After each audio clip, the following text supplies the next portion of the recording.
Subcommittee will come to order. The chair recognizes himself for an opening statement. Closing the digital divide is a top priority for this committee. Too many Americans, particularly those in rural America, like so many places in my home state of North Carolina, lack access to reliable, high-speed broadband. With so much of everyday life requiring an internet connection, this is a vital need.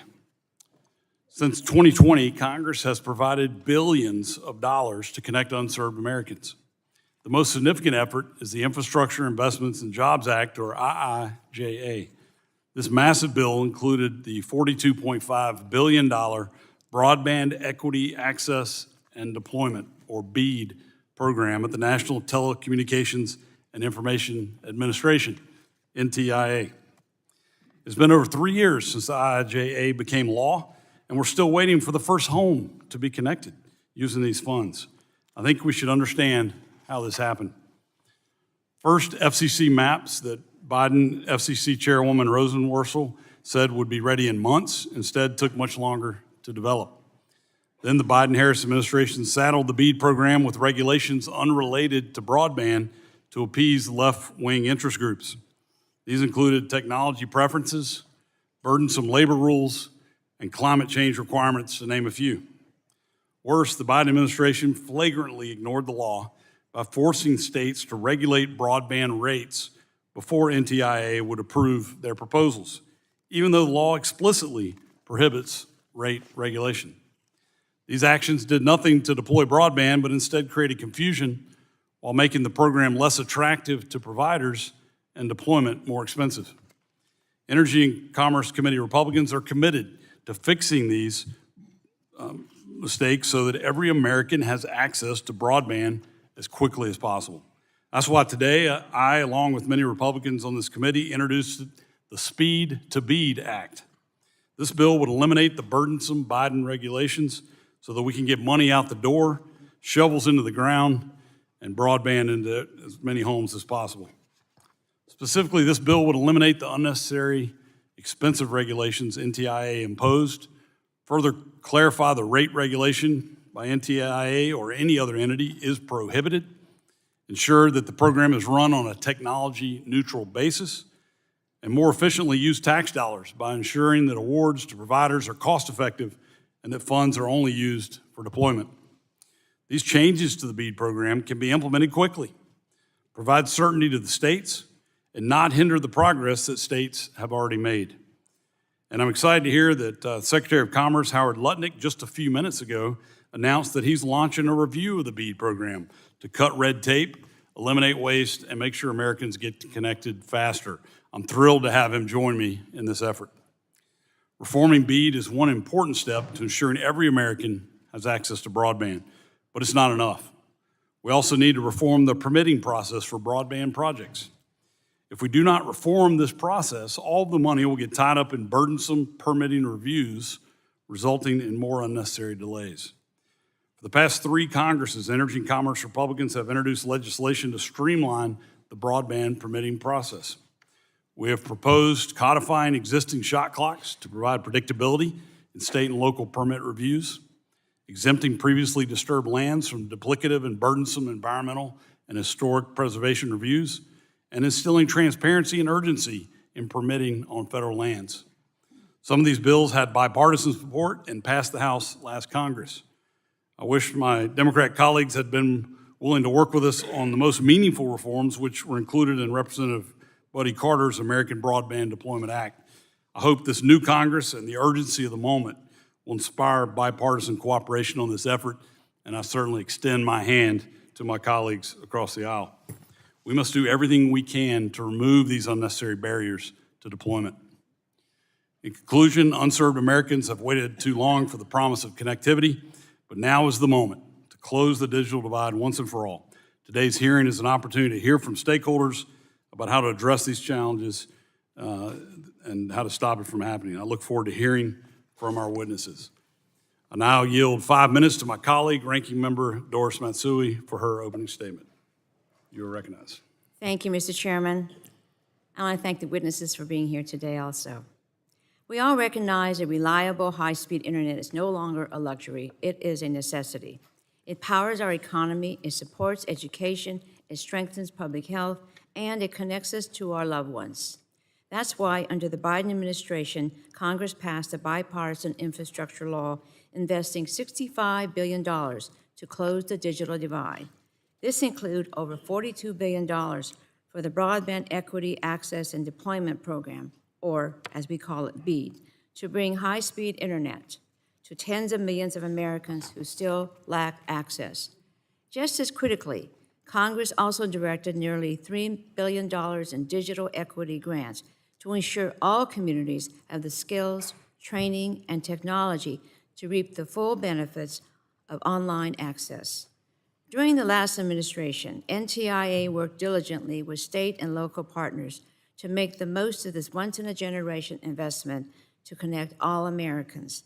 Thanks to this diligence, states like Louisiana, Nevada, and Delaware stand ready to put shovels in the ground this year to connect their communities, but only if this administration moves quickly to allow them to go ahead.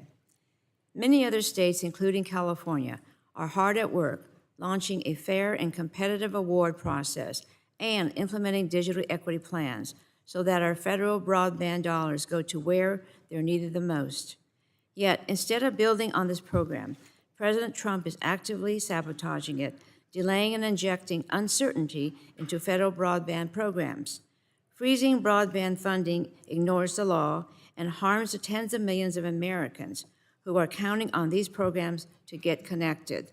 They can't afford to wait, and neither can we. That's certainly true of the Sacramento region. Just 20 minutes outside the city, rural communities still suffer major gaps in broadband coverage due to years of underinvestment. Head further into the California Delta, and the need is just as urgent. Our farming communities rely on broadband for economic growth, education, and basic quality of life. BEAD is a critical lifeline for these communities. Yet, Republicans are delaying BEAD so they can water down or outright eliminate protections for affordability, good-paying jobs, and climate-resilient networks.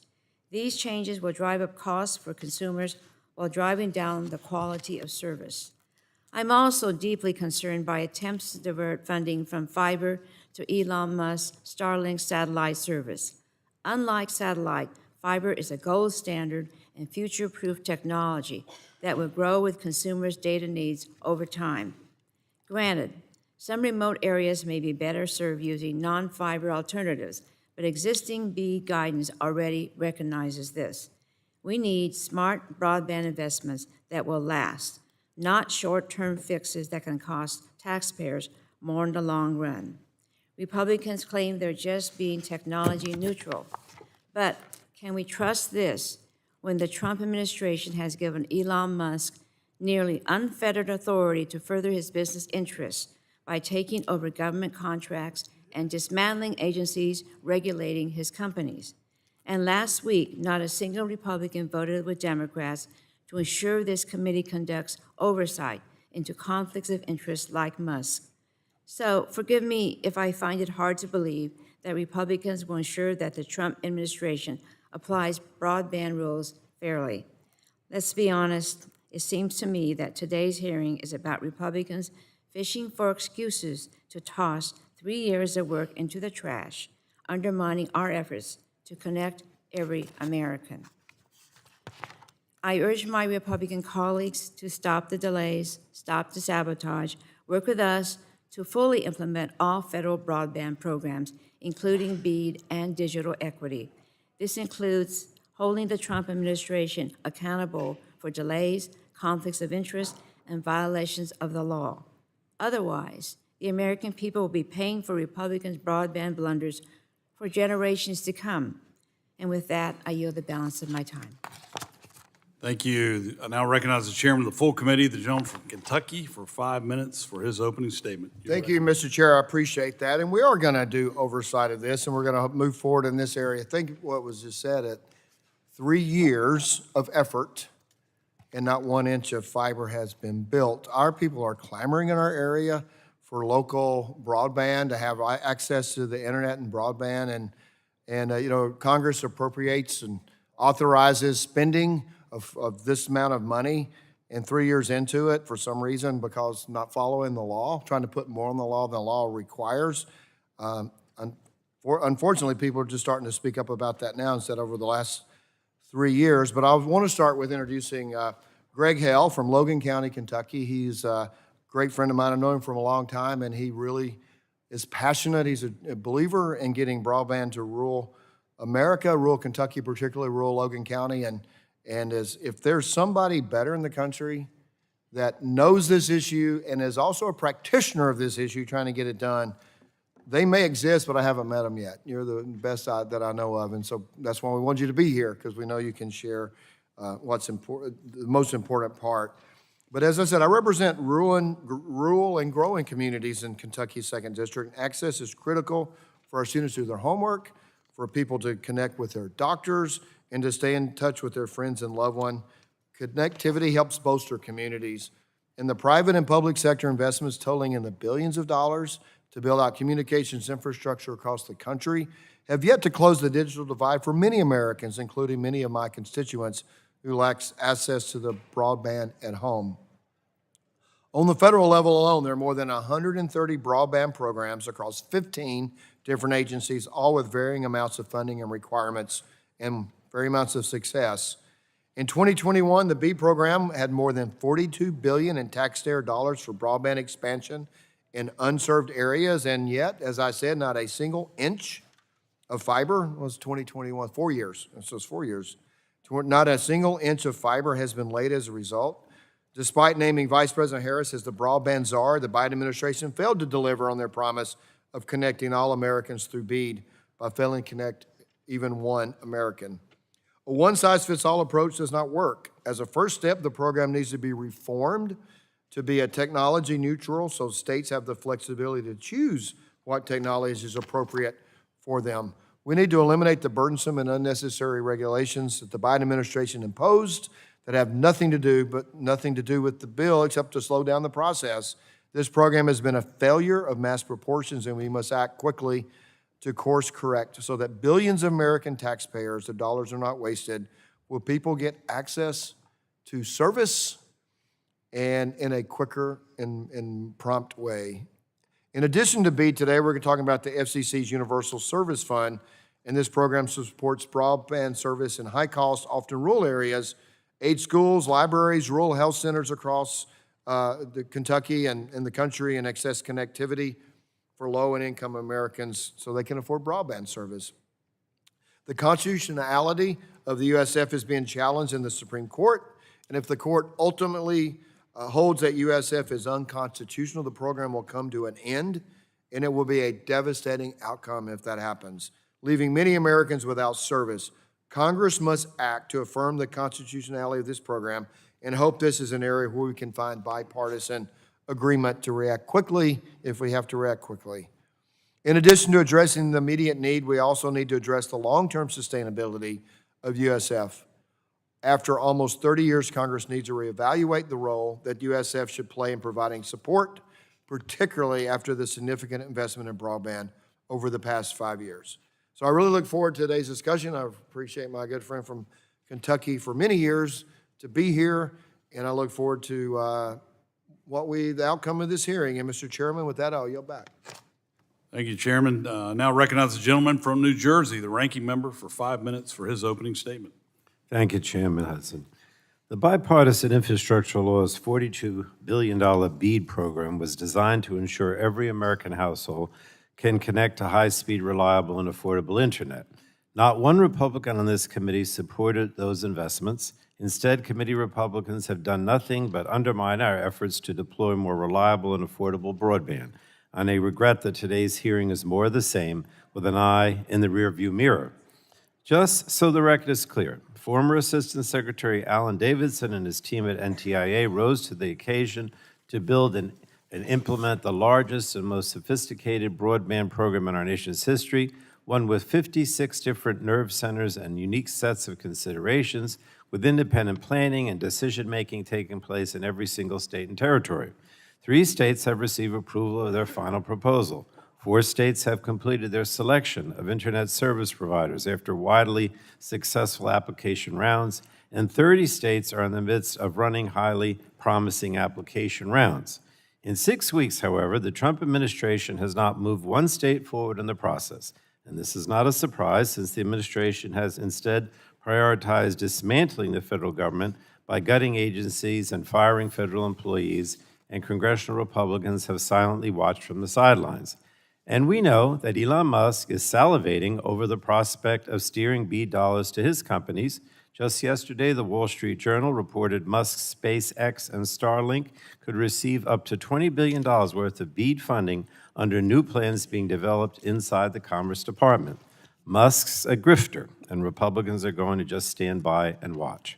To be clear, many of the changes our colleagues have suggested for BEAD can be done without delays or mandates. Loosening funding requirements they don't like, while misguided, does not require states to go back to the drawing board. The pauses we see at the Department of Commerce, however, are like shackles on broadband providers in Louisiana, Nevada, and Delaware, who need only basic administrative approvals to begin their work in as little as 6 weeks. And instead, companies are sitting on tons of supply with a labor force questioning if there will be work next month. Now, make no mistake, the current threat to the BEAD program could be avoided if only Republicans in the Trump administration would get out of their own way and let this program move forward as intended. This opportunity to connect every American to reliable, high-speed internet will not come around again, unfortunately. But I want to yield the balance of my time to Representative Carter of Louisiana.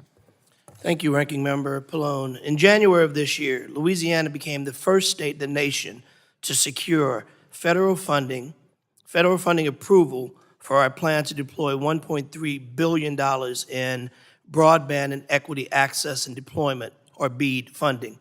This achievement is a testament to the bipartisan nature of Louisiana's approach to universal connectivity and illustrates how we all should strive to treat broadband access in our states. The state began the BEAD process under the Democratic Governor John Bel Edwards.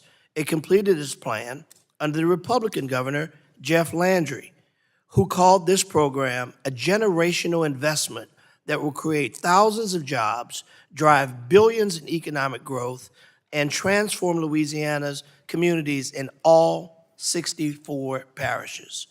The state's plan will connect approximately 140,000 locations to high-speed internet through funding awards to 20 internet service providers, and nearly 70% of the funds awarded to Louisiana companies.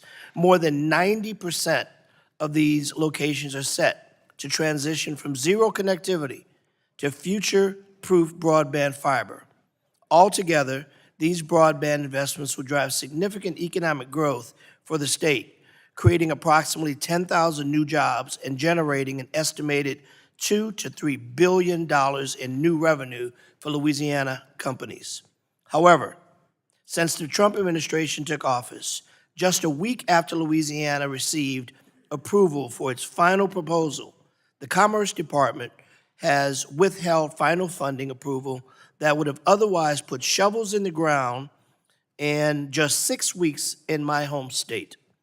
And now we see reports just yesterday that Commerce Secretary Ludnick is considering wholesale changes to the program that would cut or jeopardize all of the hard work that has been put into this point, allowing significantly more money to go to Elon Musk's satellite services. This unexpected delay has stalled progress, frozen investments made by small internet service providers and contractors, and left rural communities still waiting on the promise of broadband access. This administration must act and provide the certainty to Louisiana residents and internet service providers looking for answers and receiving none. We have worked too hard and come too far to start over again. Any action by the current administration that would threaten this progress would be a grave mistake. And I yield back, Mr. Chairman. Gentleman yields back. Assume the ranking member would yield back. We have now concluded with member opening statements. The chair reminds members that pursuant to committee rules, all members' opening statements will be made part of the record. I'd like to thank our witnesses for being here today to testify before this subcommittee. Our witnesses will have 5 minutes to provide an opening statement, which will be followed by a round of questions from our members. The witnesses here before us today are Mr. Grant Spellmeyer, President and CEO, ACA Connects; Tom Donovan, President and CEO, Competitive Carrier, Tim Donovan, President and CEO, Competitive Carriers Association. Thank you. Greg Hale, CEO of LTC Connect, and Sarah Morris, the former Acting Deputy Administrator for the National Telecommunications and Information Administration. Again, thank you all for being here. We look forward to hearing your testimony. Mr. Spellmeyer, you are recognized for 5 minutes for an opening statement. Thank you. Chairman Hudson, Ranking Member Matsui, Chairman Guthrie, Ranking Member Pallone. It is always an honor to appear before this committee. America's Communications Association, ACA Connects, proudly represents more than 500 independent broadband and cable operators across the country. We serve all 50 states, offering connectivity to nearly 1 in 4 American households. Although some of my members serve hundreds of thousands of customers, most of them serve only a few thousand customers, and only in a county or two in one particular state. They remain committed to finding ways to make quality broadband service available and affordable to all Americans. They live in the communities alongside their customers. In the past 5 years, in the face of the COVID-19 pandemic, they have expanded coverage of broadband by 64%. While my members often prefer fiber builds because of their superior performance and durability, they deploy all available technologies to get the job done. My members have deep roots in the communities they serve that can be traced back generations. I was explaining this to my children the other day, but folks don't understand any longer how cable television started. It started because the largest providers were ignoring rural America, and my members needed a way to bring programming to places where broadcast TV signals couldn't reach. Providers actually dragged cables over the hills in order to bring that signal to customers. Today, it's evolved into what we see in the broadband world. This history is why many of my members were initially very eager to participate in BEAD when it was passed by Congress. Unfortunately, their enthusiasm has waned due to the way NTIA subsequently implemented parts of the law. The areas that remain to be served today are the most costly in the country. The job won't get done but for things like the BEAD program. The reality is every dollar a provider spends complying with unnecessary regulatory burdens is a dollar that is gone from investment and drives up prices. By happenstance, ACA Connects has a large presence in town this week. We're up on the Hill. The timing is good. We really have a simple message. We, my members, are ready to finish the job in rural America. We urge Congress to fine-tune the program and to get shovels in the ground later this year.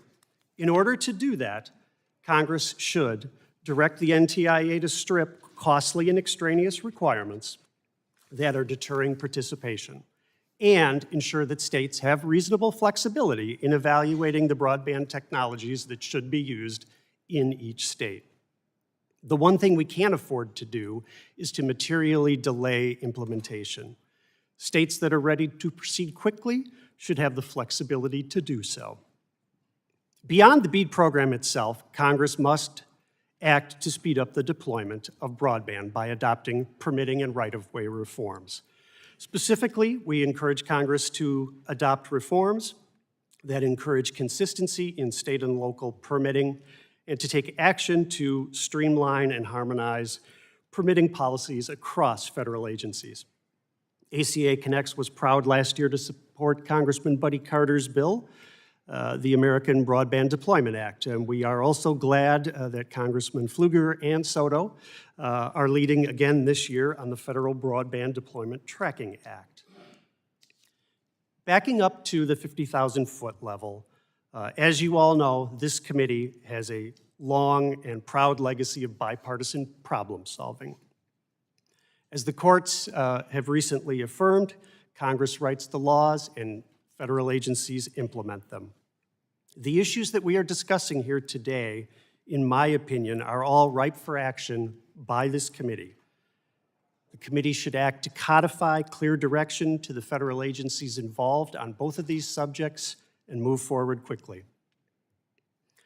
We also urge the committee to apply this approach, let's call it regular order, to tackling other thorny telecommunications issues under its jurisdiction, whether that be universal service reform or guaranteeing a free and open internet.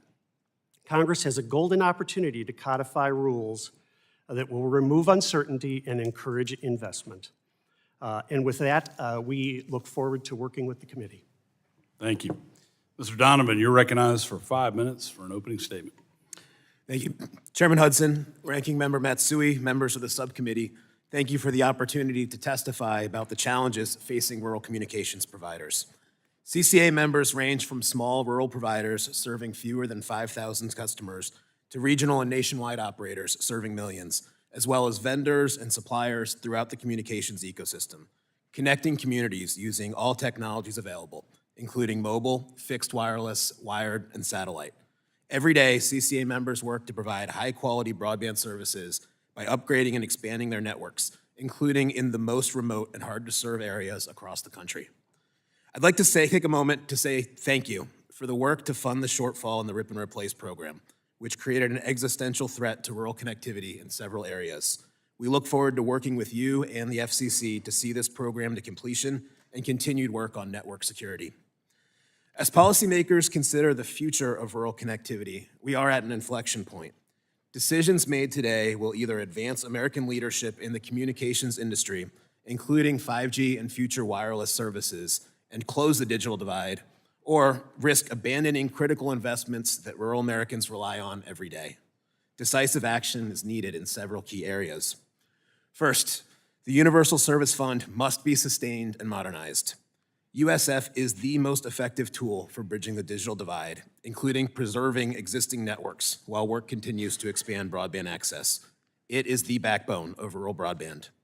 The Supreme Court's review of USF's constitutionality presents a direct threat to connectivity across America. Congress must be prepared to act swiftly to preserve USF if the court identifies concerns. Additionally, USF should be modernized to broaden the community contributions base to include those that benefit from the networks it supports, and support must be available to maintain and preserve networks. Second, the 5G fund needs improvements. Within the USF High Cost Fund, the 5G fund is intended to support rural mobile broadband, but needs adjustments to ensure success. Specifically, the 5G fund must base any transition away from legacy support on availability of ongoing operational support, use updated service and speed eligibility thresholds, and have a budget based on anticipated needs to complete the work. Additionally, funding decisions must be guided by reliable data with a robust challenge process. Currently, the mobile coverage map is not living up to the promise of your goals in passing the Broadband Data Act. The fund should also be aligned with other programs like BEAD. Third, targeted BEAD improvements will maximize deployment. The BEAD program is an important investment in rural broadband, but its implementation must allow flexibility and technology choices. BEAD should empower local providers who know their communities the best to select the technologies that make the most sense for each situation, including fiber, wireless, and satellite. Additionally, policymakers should avoid conditions that make BEAD participation prohibitively challenging and maximize the program's impact by reducing permitting delays and ensuring BEAD funds are not taxed as income. Fourth, restoring spectrum auction authority is urgent. It's been nearly 2 years since the FCC's auction authority expired. This delay threatens America's wireless leadership. Congress should not only reinstate auction authority, but also ensure there is sufficient spectrum available for full power commercial use, and build on policies that ensure carriers serving rural America have a meaningful opportunity to secure spectrum. Policymakers should also maximize the utility of spectrum currently available for wireless use, including increasing power levels in the CBRS band to better serve rural America. Finally, siting and permitting reforms can accelerate deployment. As Congress explores ways to support deployment through broadband programs like BEAD and USF, Updates to siting and permitting processes should align and enhance those initiatives. CCA members need permits from federal, state, and local authorities, depending on the area, to deploy, maintain, and upgrade their networks. Current processes for acquiring the necessary permits from various agencies can take months or even years. Efficient, manageable, and predictable permitting processes will be increasingly necessary to process the volume of applications and workload which will inevitably come with the rollout of BEAD and other programs. In closing, every CCA member has an interest in ensuring that all Americans have access to the latest broadband services, especially those in rural and high-cost areas. CCA is committed to working with all stakeholders to accomplish the challenging task of promoting broadband connectivity for millions of consumers in rural America. Thank you for the opportunity to testify at this important hearing, and I welcome any questions. Thank you. Mr. Hale, you're recognized for 5 minutes for an opening statement. Thank you. Chairman Hudson, Ranking Member Matsui, Chairman Guthrie, Ranking Member Pallone, and members of the Subcommittee, thank you for the opportunity to participate in today's hearing focused on how best to promote access to broadband. I'm Greg Hale, CEO of LTC Connect in Auburn, Kentucky. Incorporated in 1954, LTC Connect is a smart rural community cooperative owned by our members. We provide up to 5 gigabit broadband internet and voice services to an area of more than 500 square miles in rural South Central Kentucky. We are members of NTCA, the Rural Broadband Association, which represents about 850 rural broadband providers that are delivering broadband services in deeply rural communities. NTCA members collectively serve less than 5% of the population of the United States, but nearly 30% of its land mass. Today, I would like to emphasize the essential mission of universal service, which is not just getting Americans connected, but keeping them connected. If we do not meet this challenge, we will see hearings like today being held 5 or 10 years from now asking how we missed the mark. The rates that rural consumers pay are rarely sufficient to cover the cost of building and operating a network. The single biggest challenge to connecting rural America and keeping it connected is simply making the business case to build and operate any broadband network at all. This is where the high-cost USF program created at the FCC to fulfill the requirements of Congress's 1996 Telecom Act hits the mark. With USF support, providers can make a business case for delivering and sustaining broadband services for rural citizens at affordable rates. Rural providers have been able to leverage grant funding to get to some locations previously unserved. Most grants require some percentage of capital match. Many projects like ours at LTC Connect do not involve grant funding at all, but leverage the use of loans or private capital. Projects are undertaken after a business analysis that involves the continued receipt of universal service funding. USF does not reimburse capital expenses immediately, but reimburses expenses gradually over the depreciable life of the network. For NTCA companies, this cost recovery often takes place over a period of 18 to 30 years. Unfortunately, USF programs are under attack, and the sustainability and affordability of connectivity for millions of rural Americans is at risk. A 9-7 Fifth Circuit decision declaring the USF contribution method unconstitutional is now before the Supreme Court for review, and a negative decision could have devastating impacts for broadband in rural America. Recent NTCA member surveys show rates could skyrocket to an average of $165 a month where service even survives and all new investment is chilled. We urge all members of Congress to stand ready to support legislative efforts that could help ensure that rural Americans stay connected while also reforming USF contributions so all that benefit from universal connectivity do their part. The BEAD program is of great importance and if executed effectively will provide required capital to reach most, if not all, unserved Americans. Many NTCA members are actively evaluating participation in the program. There are parts of the BEAD program that should be closely examined for modification. These changes need not reconstruct the program from scratch, but just recalibrate as the program continues to move forward to serve those in desperate need of broadband. First, I would recommend that NTIA consider publishing all waivers that have been granted to various states and consider whether these can be made available to all states. NTIA could also develop a more reasonable approach to the low-cost option that better reflects the challenging economics of rural areas. Additional considerations may include relaxing the letter of credit requirements, relaxing workforce obligations, and other policy changes that do not relate directly to the deployment of broadband. It's important to use every tool in our toolkit to achieve the BEAD program's mission. We will not get the same kind of networks everywhere, but this does not mean we should settle for the lowest common denominator either. Since dial-up internet was launched over 30 years ago, we have consistently underestimated the amount of speed and capacity customers will require in the future.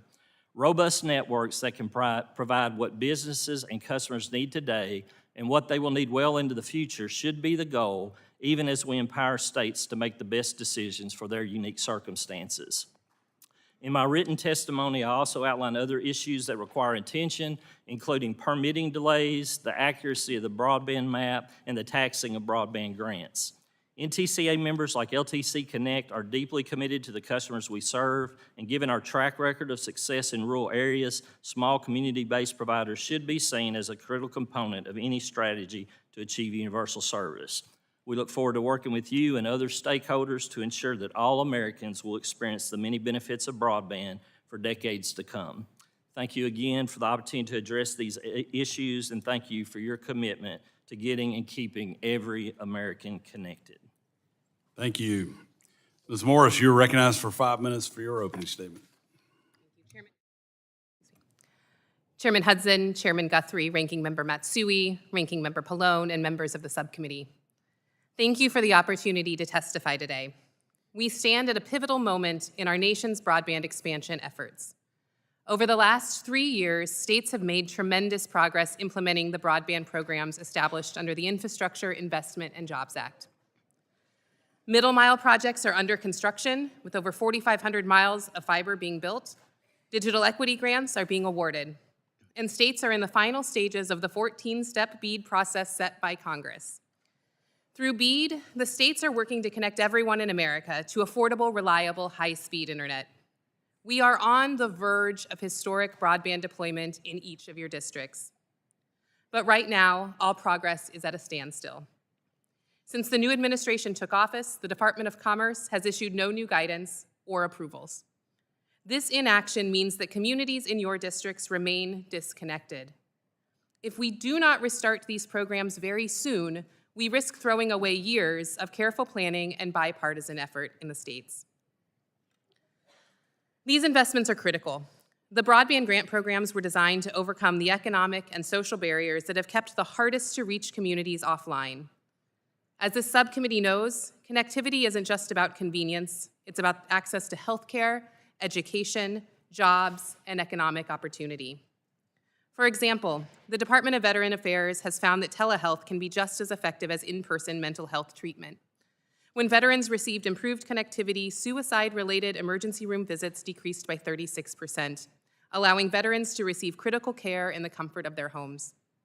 For these individuals, broadband access is quite literally a life or death issue. In rural areas, broadband can transform communities, sparking entrepreneurship and increasing business revenue. Even before shovels hit the ground, communities see the benefits.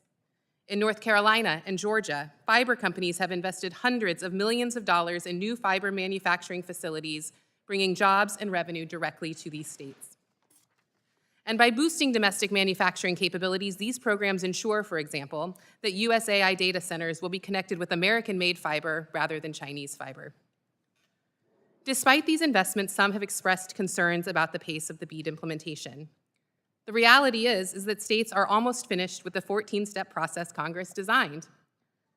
All 56 states and territories have completed key planning steps, and most are in the final stages of selecting providers and approving project funding. More than half are already reviewing bids from ISPs. To halt progress now, or worse, force states to redo their work, would be disastrous. It would delay broadband deployment for years and waste taxpayer dollars. Congress intentionally gave states flexibility in implementing BEAD.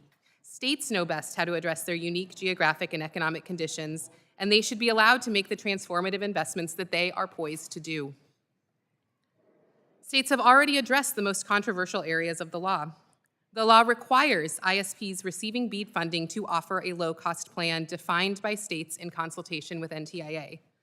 States have already developed reasonable, flexible, market-driven solutions to meet this statutory requirement. Similarly, the law prioritizes future-proof technologies like fiber optic networks, ensuring that communities receive infrastructure that can meet their needs for decades. However, the law also allows flexibility. If fiber is too expensive in certain areas, states can deploy other technologies, including fixed wireless or satellite service instead. The three final proposals we've seen reflect the range of ways that states are implementing these statutory requirements. And we know that access alone is not enough. Many people, especially seniors, veterans, and rural residents, need support to adopt and use broadband effectively. The law includes digital equity grants to help individuals gain digital skills, access devices, and feel safe online. These programs are already well underway. Cutting or delaying these efforts would undermine the entire purpose of the broadband expansion, ensuring that everyone in America can fully participate in the digital economy. We are closer than ever to closing the digital divide. More than half the states are actively soliciting bids to deploy broadband, and 3 states have completed every required step in the BEAD program. But without action from the Department of Commerce, these efforts are stalled. Congress must ensure that states can proceed with their plans. We have a rare opportunity to connect every home, every farm, and business in America to high-speed internet. Let's not squander it. Thank you, and I look forward to your questions. Thank you. I now recognize myself for 5 minutes to ask questions. Ms. Morris, you were a senior advisor at NTIA when the BEAD funding, notice of funding opportunity was developed and implemented. You know as much about this program as anybody, so I appreciate you being here with us today. Was it NTIA's decision or the White House's decision to include the fiber preference? So it's a complicated question to answer. The NOFO, it was NTIA's decision. The Assistant Secretary signed off on the NOFO and released it, and a lot of discussion went into the preparation and decision-making behind the NOFO. And as NTIA was drafting the NOFO, a lot of factors went into how each equity was threaded and the ultimate goals of the program that we wanted to achieve. And the goals that we wanted to achieve were to push fiber as far out as economically possible and to allow other technologies, which we recognize would be important in reaching the goal of connecting everyone in the country to affordable, reliable, high-speed internet, to allow those technologies to be a part where fiber was not economically feasible. Gotcha. Did the extraneous requirements on labor and climate come from NTIA or the White House? The entire NOFO came from NTIA and was signed off by leadership at NTIA. Appreciate that. And so then it was NTIA's decision to force states to regulate rates despite the law's prohibition for that? Or was that from the The White law House? is very clear that every state is required to set a low-cost option in consultation with the Assistant Secretary and in consultation with NTIA and with approval of the Assistant Secretary, and NTIA followed the law in regard to that requirement.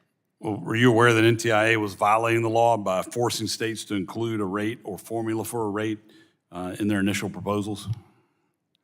NTIA followed the letter of the law as we interpreted it. Okay. Well, I appreciate that answer. Mr. Spellmeyer, I've heard from many providers that plan to participate in the BEAD program that these unnecessary requirements will continue to delay broadband deployment. Do you agree that removing labor requirements, rate regulation, climate standards, as well as streamlining permitting will speed up the broadband deployment? Yes, Mr. Chairman, my members support all of those items you just listed. It's certainly been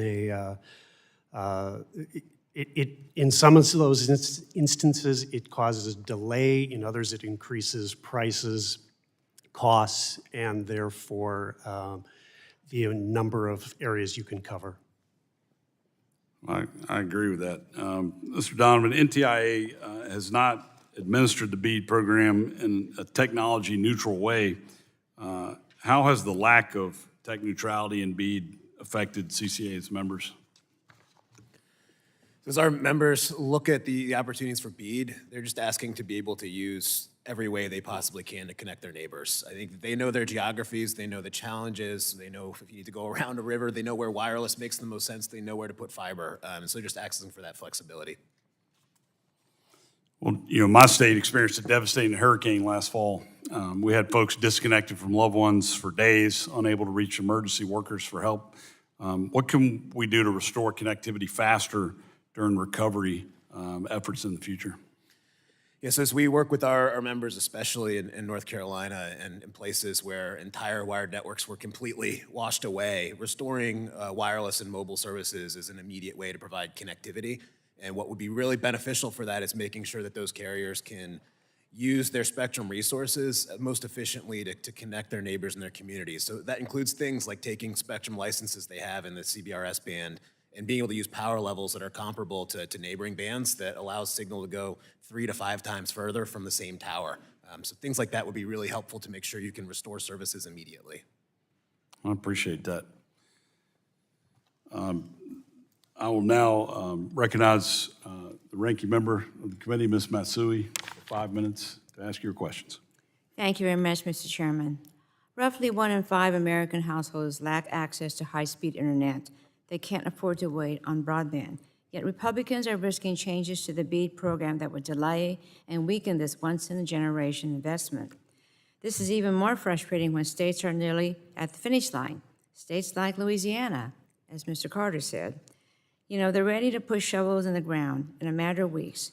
And what happens if the Trump administration gets out of their way? If they get out of their way, then they can do that. Ms. Morris, what is at stake for American people if BEAD funding is further delayed and disrupted? Thank you, Ranking Member, for the question. Everything's at stake. And this is a once-in-a-generation opportunity. I don't believe that we will ever again get $42.5 billion to connect every corner of the country to high-speed, affordable internet. And without access to high-speed, affordable internet, communities are losing access to healthcare, jobs, education, economic opportunity, and that's being exacerbated every day that we pause this program and fail to put shovels in the ground, especially as states are right on the cusp of doing so. Right, thank you. Congress made clear that providers taking federal BEAD dollars must offer at least one low-cost plan. Ms. Morris, how would Americans be impacted by Republican proposals to weaken this requirement? If we're investing all of these resources into building these networks, but they aren't affordable to the communities they are designed to serve, then we are building bridges to nowhere. We're building networks to no one. And states have worked through the analysis and done careful planning to understand what affordability means in their state and have implemented the guidance of the statute appropriately and in a variety of ways. Now, I'm also concerned about Republicans' attempts to divert BEAD funding from fiber broadband infrastructure to satellite technologies like Elon Musk's Starlink. The BEAD rule's preference for fiber, where economically viable, isn't just happenstance. Optical fiber infrastructure can support the connectivity needs of consumers for decades, and fiber is a superhighway for data-intensive technologies such as AI and fixed wireless. Unlike fiber, satellites need replacement about every 5 years and can be wildly more expensive in the long run. Ms. Morris, why would cutting back on BEAD's investment in fiber technology risk a two-tiered system, and who would these changes hurt the most?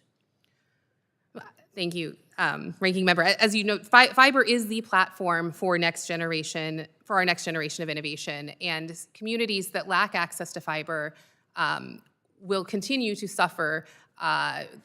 If you want 5G and 6G connectivity in your districts, you need fiber to your districts. If you want advanced healthcare systems to your districts, you need fiber in your districts. If you want next generation 911 service in your districts, you need fiber in your districts.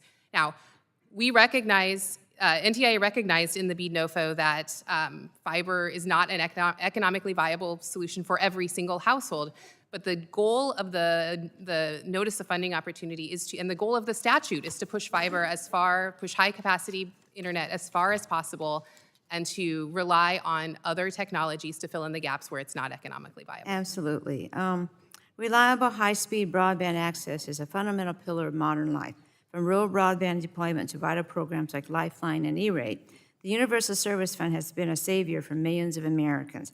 That's why I'm co-leading the bipartisan bicameral group, USF Working Group, to find solutions and ensure USF remains resilient for years to come.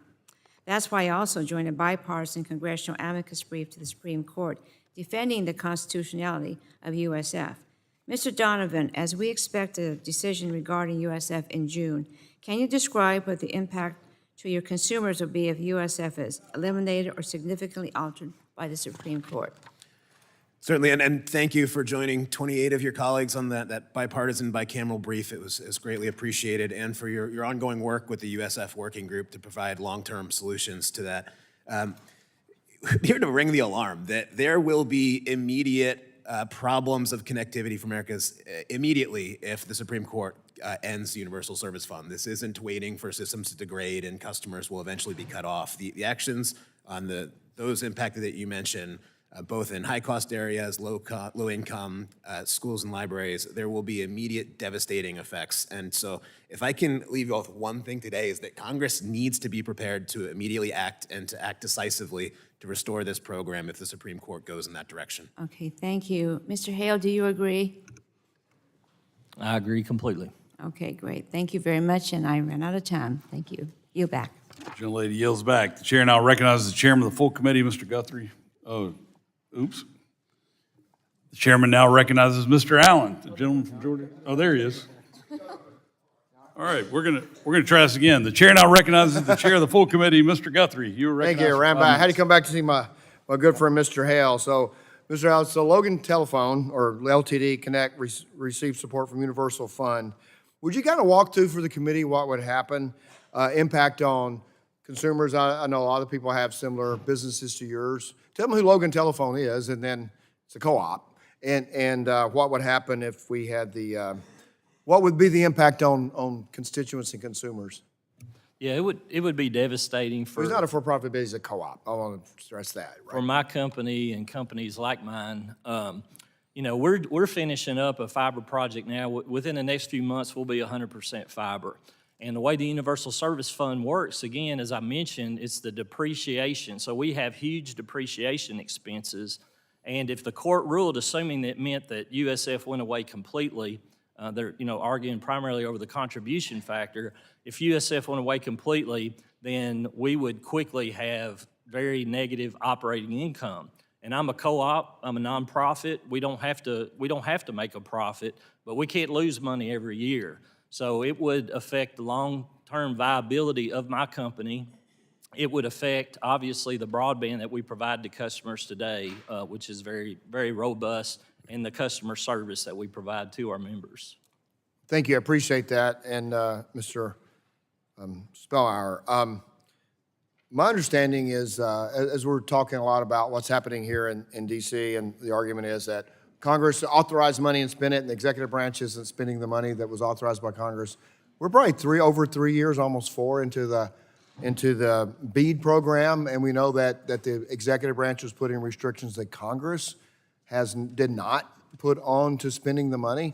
I guess we're kind of fortunate that that's the situation, because now we have the opportunity to fix it with trying to get this out. Would you talk about what the biggest obstacles for participating in the program and the requirements, what it causes to prevent you from being able to expedite the program, the participation in the program?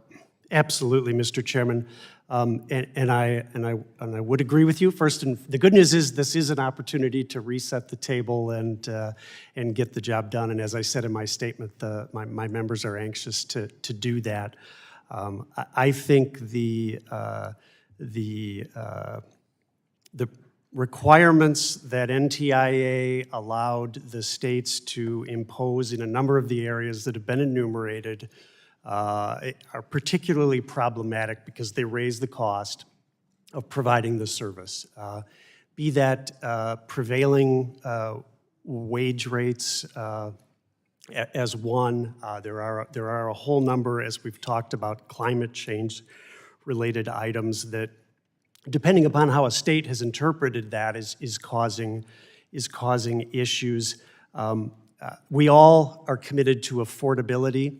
We've seen some states that have gone beyond low-income affordability to middle-class affordability that are causing issues, and there are a whole slew of permitting challenges that make it very difficult for my members on a day-to-day basis to build broadband. I was talking with a provider last night from Ohio and talking about how he regularly has a slew of projects that are 3 years in the queue at utilities Because of permitting reform. because of permitting. Permitting problems, so the need for Permitting permitting reform. problems. So So, it's so a Mr. Hale, collective. let me just to Mr. Hale, have you heard similar things from other providers? You've experienced similar things, or is the Commonwealth of Kentucky done things that make it difficult for us to use this program? There have definitely been issues in the Commonwealth. There are other states that it's much worse. What are our issues? What is our executive branch putting on that? Well, it's the environmental and historical, the timing on environmental, 7 or 8 months once you maybe get approval from projects. This is going back like USDA projects, Reconnect. We've had issues with the Army Corps in sometimes, taking 18 months to get approval to attach to a existing pole line that's already there. You just need to add anchors to string fiber. So we have had those areas. And the business plan for the areas that are left is tough. Any provider is going to be taking a pretty good risk because we don't really know what it's going to cost to build these networks when all the money starts flowing. Because So the you're taking low-hanging on risk. fruit's So been- any burden that you add or any requirement that's not absolutely necessary hurts the business plan to build these last high-cost areas. Thank you, that's helpful. And I will yield back. Thank you, Mr. Chairman. The chair now recognizes the ranking member of the full committee, Mr. Pallone, for 5 minutes to ask your questions. Thank you, Chairman Hudson. A report from the Wall Street Journal yesterday indicated that the Department of Commerce is considering changes to the BEAD program that could award nearly $20 billion of BEAD funds to Starlink, a service that is already available to every single American today. And anyone who wants to sign up can do so with it without a dime of taxpayers' money. The BEAD program was designed to overcome barriers dividing the communities that are economically feasible to serve with private capital from the communities that are not, while also ensuring those on the wrong side of the digital divide are not subjected to second-class service. Now, my question, I have three of Ms. Mars. Do you think there is an appetite among states for awarding nearly half of the BEAD program funds to satellite broadband providers? Thank you, Ranking Member. I have not heard that type of interest from states. I did not hear that type of interest in my time at NTIA. But I think, moreover, what I have heard from states and continue to hear from states is a desire to move these plans forward that they have spent the last 3 years working through. They've worked through the FCC maps. They have had their initial proposals approved. They've worked through their sub-granting process and their internet service provider selection process, and some of them have submitted their final proposals and had them approved by the Assistant Secretary at NTIA. States are on the 1 yard line at this point, and they just want the ability to get into the end zone, get these shovels in the ground, and get things built. And anything that will set back or create more redundant work on these plans, I think will be frustrating to these state broadband offices. I like the football analogy.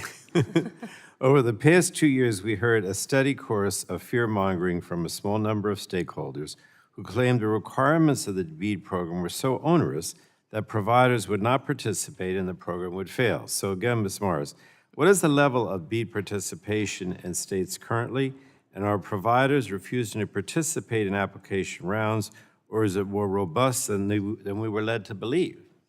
I mean, I think you just look at the 3 states that have had their final proposals approved, that have worked all the way through the 14 steps of the BEAD program laid out by Congress, and to see that they have, in Louisiana, 95% fiber participation, and other providers filling in the remainder. Nevada also has robust fiber participation, other providers filling in the remainder, and Delaware, which was able to use all of its BEAD support to build fiber to every home.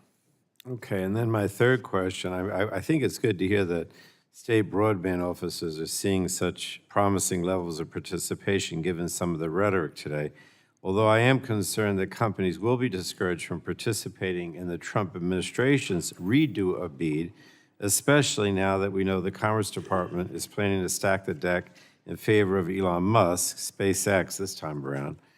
But third question, Ms. Morris, if the Trump administration forces states and internet service providers to restart the BEAD process from square one, What effect would that have on states and providers' confidence in the future of the program, and what would that mean for consumers? Well, I think a dramatic reset of the program that involved redoing any of significant amount of work that the states have already completed would be very challenging for states, and would be states have invested 3 years of their time standing up broadband offices, navigating the mapping process, drafting their initial plans, working with industry in the state to get these plans to the final stages of the process. And you know, I don't think there's any guarantee, one, that every state would continue to participate. And you know, it's hard to say what the full impacts of the program would be if we were to walk things back that dramatically. All right. Thank you so much, and I yield back, Mr. Chairman. I thank the ranking member. The chair now recognizes the vice chairman of the subcommittee, Mr. Allen. You're recognized for 5 minutes to ask your questions. Thank you, Mr. Chairman, and thank you for being here today. And as we talk about implementing this important program that we've been working on for some time in Congress. During my time in Congress, we've worked continuously to expand rural broadband across my district. And we have made great progress, particularly with our co-ops and whatnot using the Universal Fund. But where we have for-profit companies, you know, obviously we're having to use other funding methods. The BEAD program provided $65 billion in additional funds to support broadband activities. This brought the total amount provided by Congress for broadband to well over $100 billion. BEAD was full of unnecessary requirements, and as a result, not a single inch of fiber has been laid with these funds. And then all of a sudden, we're talking about the new administration, which I think he got confirmed about 2 weeks ago. You know, that's interesting. But, you know, and we're seeing, you know, Georgia's a right-to-work state. And so we're seeing now in government projects, these project labor agreements, which are very complex. In fact, if you actually have a bidder on your project and he is the low bidder, and the government can dictate that, okay, you don't have a project labor agreement, so they give it to the next contractor. I mean, are we seeing that kind of stuff in these programs, Mr. Speldemeyer? We absolutely are, Congressman, and as I've reflected on the dialogue here back and forth, so we have ACA Connects has a study we did in 2023 that I believe we shared with NTIA that estimated that the cumulative layering of all this was approximately 60% additional. Now, Additional cost? Additional cost. Wow. Now, the actual reality is, as we've come further, we're seeing differences across the states as it is played out. But I just heard yesterday from one of my members in Pennsylvania that the prevailing wage issue there alone was driving almost a 70% difference in the state of Pennsylvania for my providers. Mm-hmm. There's lots of stuff out there. The other thing, as it stands now, do many ACA Connect members plan to participate in BEAD because of this unnecessary burden? There are some that are participating. There were many more that were initially interested. As I talked with them this week, they want to come back and they want to come in. And the good news is, I don't think we need to restart the process, as has been suggested. Right. I think we can move expeditiously to strip out the stuff that needs to be stripped out and then get about the business of finishing it. I think NTIA could grant waivers, either through NTIA or the Department of Commerce, that would allow states to proceed, but remove some of the provisions. Yeah, because we're seeing this in the DOGE effort today about the excessive cost of doing business and waste of taxpayer money by the federal government. Mr. Hill, are you seeing the same thing in Kentucky? Not as much. We're not as far along. Yeah. But you know, that's definitely a potential issue that we could see that we hope we don't. What is one barrier, Mr. Hill, that you would like removed to as far as deployment is concerned, either related to BEAD or not? You know, to be honest, the Kentucky office has been open and flexible to try to to try to follow the NTIA guidelines and not make them any more burdensome. I mean, they're walking the line. They want to get the Get it the done. job done in Kentucky. But obviously, the permitting, the low-cost option, we've got a lot of flexibility in Kentucky, but there are states that don't, you know, and a lot of NTCA members have problems, and it will restrict them from participating in BEAD. How about you, Mr. Donovan?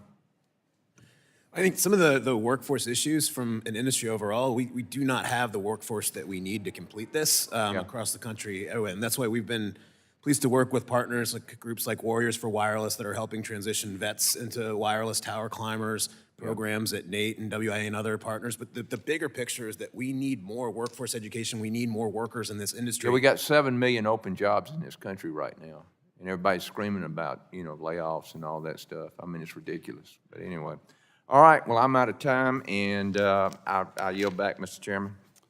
Thank you. Chair now recognizes Representative Soto for 5 minutes to ask your questions. Thank you, Chairman. You know, I was proud to be able to vote for the American Rescue Plan, which already started delivering rural broadband to areas of my district like Deer Park, Bull Creek, Kenansville. One of my constituents even wrote to Spectrum, which is doing some of this work. Good afternoon, everyone. I had to just share my excitement with you all. After an entire lifetime of not being able to have so much as a phone line at our rural Osceola County, Kenansville home, as of today, we now have Wi-Fi.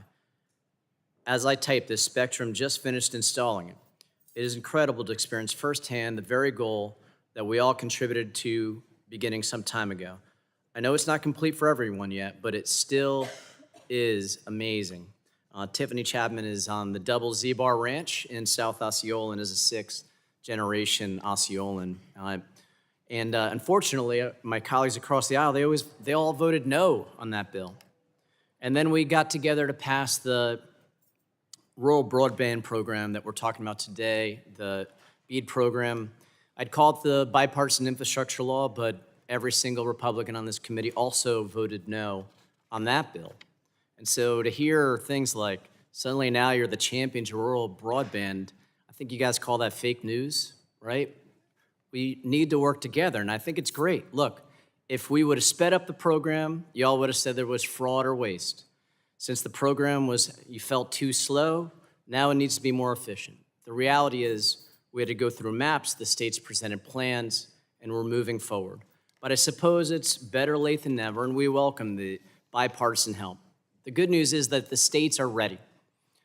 The plans have been approved, we're queued up to deliver for rural America, but now the Trump administration wants further reviews, further delays, and you're still talking about Biden. I got a great name for this hearing, Stopping Trump's Broadband Plunder, as an alternative, because we see delays, and then I'm worried. Is this gonna go into billionaire tax cuts? Is it gonna be moved to other areas? You know, this delay, 45 days and counting, is a big concern. Now, we work both with broadband, we work with satellite in our area. We know fiber is faster. It is costly in some areas, and so we had a balance. We saw the FCC adjust with the NTIA to allow for some satellite internet to be part of this, $4.1 billion. It's even part of Florida's plan. But we know broadband is the foundation of this. And so, Ms. Morris, the states have submitted their plans. Do you feel like they're ready to go? It seems like you think they are. I absolutely think they're ready to go. They've invested years and upon years of work into these plans, have worked with the providers in their state, have worked with other stakeholders in their state, and have worked with NTIA and are ready to get shovels in the ground, as we heard from Congressman Carter from Louisiana. Now, do you know why the funds are still frozen 45 days into the Trump administration? I don't have any insight to how the current administration or the current leadership at the Department of Commerce is overseeing these funds. Have you seen any public statements by the current NTIA officials about why the funds are frozen? Other than today, right before this hearing, a desire to take another look at the program and reevaluate, no. And what do you think this would mean as far as delays? Do we have any timetables as far as how long these delays could go? Have you seen them talk about that? I don't have any timetables. I will say that the scale at which, if the Wall Street Journal story yesterday is correct, the scale of that shift that is proposed in that article, it's hard to know exactly how that would play out, but could involve a pretty significant reset of the program and going back and asking states to redo their plans. Based upon your experience from working at NTIA, how long do you think that could set back if they have to reassess all these plans? Years. So you couldn't even tell us it'd be uncertain amount of time that we could see delays for a program that today they're talking about how there are delays, and yet what is happening right now at this very moment with the Trump administration is causing uncertain delays. Mr. Chairman, we want to work together. We want to get this done. You have rural areas. I have rural areas. A lot of my friends across the aisle have rural areas. We want to make sure this thing gets moving forward. And if we have to have states redo all these plans, I know North Carolina, I know New York, and I know Florida would be upset by that. So I'm committed to work with you and others to try to get this thing moving. And this is the challenge that faces our community today. And I yield back. Appreciate the gentleman, and appreciate your comments. Look forward to working with you on this. The chair now recognizes Representative Latta. You're recognized for 5 minutes to ask your questions. Well, thanks very much, Mr. Chairman. Thanks, everyone, for being here this afternoon. And this is a really important topic. I've been very fortunate to be on the subcommittee since the day I joined this committee back in 2010. And we're talking about broadband and getting it deployed is one of the things that we have talked about. And I think it's important that we get this thing solved so we can get it done. Because I think that we had statistics out there, there are about 8 million families across this country that don't have access to broadband. If you don't have broadband, not only for schoolwork, for telehealth, and you think about small businesses, especially in my district, if you don't have broadband, you're done. So it hurts the small communities because those small communities have a problem. All of a sudden this company goes, you know what, if I don't have broadband, how am I going to connect with the outside world? And then I think about when we think about the connectivity we need to have for our farmers, and the legislation I had in the last farm bill is important for our agricultural producers, and we want to make sure, and another piece I'm working on right now, when you think about keep moving that so our rural folks out there can have that broadband deployed. But there's the problems that we have, and again, before I can ask a few questions, the report came out in 2022 from GAO that we have over 130 different programs administered by 15 different departments and agencies for broadband. It's crazy. Why not just have one? Couldn't we do things faster? But instead of having 15 different departments and agencies, and if you talk about limited resources out there and fragmentation, that's a problem. And then we had the issue several years ago with the FCC maps. Then they brought out the maps. And I remember I called the commission and I said, hey, to tell you this, when they asked us to look at the maps, they said, what do you think? And I said, I'm going to tell you what I think. They're wrong. They had like the entire state of Ohio being covered. And so we invested $7 million at that time to do something about broadband, and we're up to about $98 million the last time I saw, making sure we had accurate maps. And so one of the things I'd just like to ask, is we have the folks here. When you're thinking about on the broadband, on deployment in those maps, and what the FCC's changed, because I know when the commissioners were in here in the last Congress, I asked them, I said, are the maps working? And there was pretty much uniformity among the commission at that time that they thought the maps were working. But could I just go down the line and just ask everyone a simple question? Do you think the maps are working for everyone out there right now? Mrs. Spellmeyer?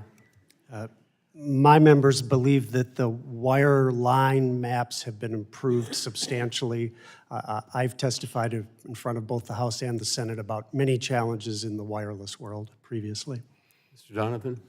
Maybe I'll pick that up right there, that there has been a lot of improvement on the wired, on the fixed maps. There's a lot of work left to go on mobility. To put some data behind that, in the Broadband Data Act, set up processes to challenge these maps. So if you or your constituents know that the map's not right, you have a mechanism to say, look, we have to fix this before we move forward. There's been approximately 3.7 million challenges that were accepted on the fixed maps, and there's about 175 challenges that were accepted on mobile. So about a little more than 2 million% more challenges have been accepted. More work is left to go on the mobile maps to make sure that we can challenge them and fix them so that they can actually guide where we know mobile coverage exists. Mr. Hale, you I would, think- what about I would the say maps? much improved. There's still significant issues. You know, the wireline's good. It's pretty easy to report. Wireless is a little tougher, and not enough accountability for companies that overstate their coverage still. There's still significant overstatement of coverage in the map. Ms. Morris? Just to echo what others have said, on the wireline maps, which is what NTIA was most primarily concerned about, giving the statutory mandate to rely on them for the BEAD allocations.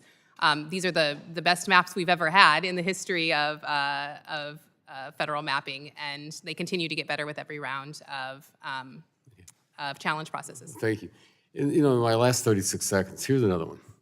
You know, because I was noticing about the 14 steps that are here about trying to get everything that everyone has to do through NTIA. I asked this question. I was back in the district, and I was at a meeting in one of my community colleges, and they were training people out there to go out there and help deploy. But one of the persons there told me something that I asked this question to NTIA later. Did anybody consider that it takes 18 months to 24 months to get a bucket truck, to even get somebody up on a pole? And then how about getting people trained? And so I think when we're looking at what we got to do out there, we have a lot of work to get done, but this has got to get done quickly, and we just can't keep it up. And Mr. Chairman, I've overdone my time, and I yield back. Thank you. Thank the gentleman. The chair now recognizes Mr. Ruiz for 5 minutes to ask your questions. Thank you, Mr. Chairman. Today, my colleagues on the other side of the aisle can't seem to get their story straight. On one hand, they acknowledge the need to coordinate broadband programs, which I agree with, but then criticize the Broadband Equity Access and Deployment, or the BEAD program's timeline, to claim President Biden has not acted on the digital divide. But let's talk about the facts. Under the Biden administration, millions of Americans, especially in rural and tribal communities, have gained access to high-speed internet. These investments are not handouts. They are lifelines to education, healthcare, and economic opportunity. Through the Tribal Broadband Connectivity Program, the Biden administration invested $3 billion towards expanding broadband access on tribal lands. In my district alone, the Cabazon Band of Cahuilla Indians and the Saboba Band of Luiseno Indians received over $820,000, and the Colorado River Indian Tribe secured $28.4 million to connect 1,700 households to reliable high-speed internet. But my district is not the only one benefiting. Nationwide, the Biden administration allocated over $276 million to 44 tribal communities across 14 states, with more projects underway. These benefits don't just benefit the tribal community. These benefits benefit all the surrounding rural areas that are neighbors to these tribal communities. Ms. Morris, how do federal broadband investments under the Biden administration support economic development, education, and healthcare in tribal communities? Thank you for the question, Congressman. And I appreciate you highlighting the incredible work that NTIA has done to connect tribal communities along with other departments and agencies throughout the federal government, and in coordination, as you note. There's more work to be done, more money available through the Tribal Broadband Program, and certainly more money available through the BEAD program to help fill in where those investments have not yet occurred. And I think that's sort of stepping back for a moment. That's the beauty of the way that these federal programs work together. And so how would it develop the education, healthcare, and economic development in tribal lands? Well, we know that these the tribal entities face an acute divide, even more acute than many other areas. And as I noted in my oral testimony and in follow-up questions, the access to high-speed, affordable internet is a precursor for economic development, access to education, access to telehealth. It is the platform on which all of these key resources live, and without connectivity, the digital divide becomes a human and basic resource divide. Yeah, just as you said, it enables telemedicine for remote families, online learning for students, and growth for small businesses and tribal entrepreneurs. But expansion must respect tribal sovereignty and be done in true partnerships with meaningful consultation. Last Congress, I spoke out forcefully against Republican efforts in this committee to change permitting in a way that would cut tribes out of the process. And if they want to try to tackle permitting reform again this Congress, I'd suggest they reach out across the aisle and work with us. I'm game to work with anybody to help bridge this digital divide, but rather than pushing forward the same old tired ideas. Ms. Morris, can you discuss the Biden administration efforts to streamline permitting and how tribal sovereignty was prioritized in the process? I would just say, Congressman, that tribal sovereignty and tribal consultations are bedrock to the ways in which NTIA has engaged with tribes, whether in permitting or just the sub-granting process through these various, and competitive grant-making processes through these various grant programs. It is something that I hope to see continue at NTIA. They have a tribal office that is made up entirely of folks who come from tribal communities, and that, I think, has driven a genuine, authentic commitment to ensuring that tribal sovereignty is And what have you all done to help streamline the permitting? We have been working with other federal agencies to identify areas where there are hurdles, whether it's something as simple as a form can't be filed electronically, it has to be filed in paper, to getting more capacity, which I think is truly the biggest hurdle here, is getting the capacity in place in the permitting offices to process permits more quickly and more efficiently. And that, I think, has to be part of any. You know, it's interesting. I just had a meeting with a utility company. Everything has slowed down because of the mass layoffs. The person that was working on their permitting for wildfire prevention access and all that is gone. And so it's going to take even longer to process these permitting. But yet they're complaining about permitting time, and they're making the problem worse. Thank you. Thank you. Yield back. Thank you for yielding. Next is Representative Bilirakis from Florida. I yield 5 minutes. Thank you very much. Appreciate it, Mr. Chairman. And I appreciate the testimony today. When I first started representing Citrus County in 2021, that's in Florida, one of their top 3 needs was reliable cell phone internet services. And that's probably true with a lot of the rural areas around the country. In November of 2022, filled with excitement for the anticipated community investment, the Citrus County Chronicle, one of the newspapers there, one of the major newspapers, wrote 2 newspaper articles. One article on the promise that the BEAD program provided to the county, and a second article charging residents to review the broadband maps and report errors to ensure accurate funding availability for the county. Sadly, the slow execution of the BEAD program means that connectivity remains a top concern, and the original hope in the program is turning to disappointment, unfortunately. Meanwhile, the states have been trying to navigate the process to get the necessary applications and approvals for participation in the program. In October, Florida's initial proposal, Volume 2, was approved by NTIA, starting another 1-year clock for the state to submit a final proposal. Mr. Spellmeyer, your written testimony outlines some specific changes to enhance the effectiveness of the BEAD program. Would enacting these changes impact the progress that the states have already made under the current program structure, or can they be folded in seamlessly? I would agree that they would help, they would improve the program, the changes that I've outlined, and I think it can be done, let's say, nearly seamlessly. I think we're talking months, not, let's call it weeks or months, not months and years. I think they can move quickly without tremendous disruption.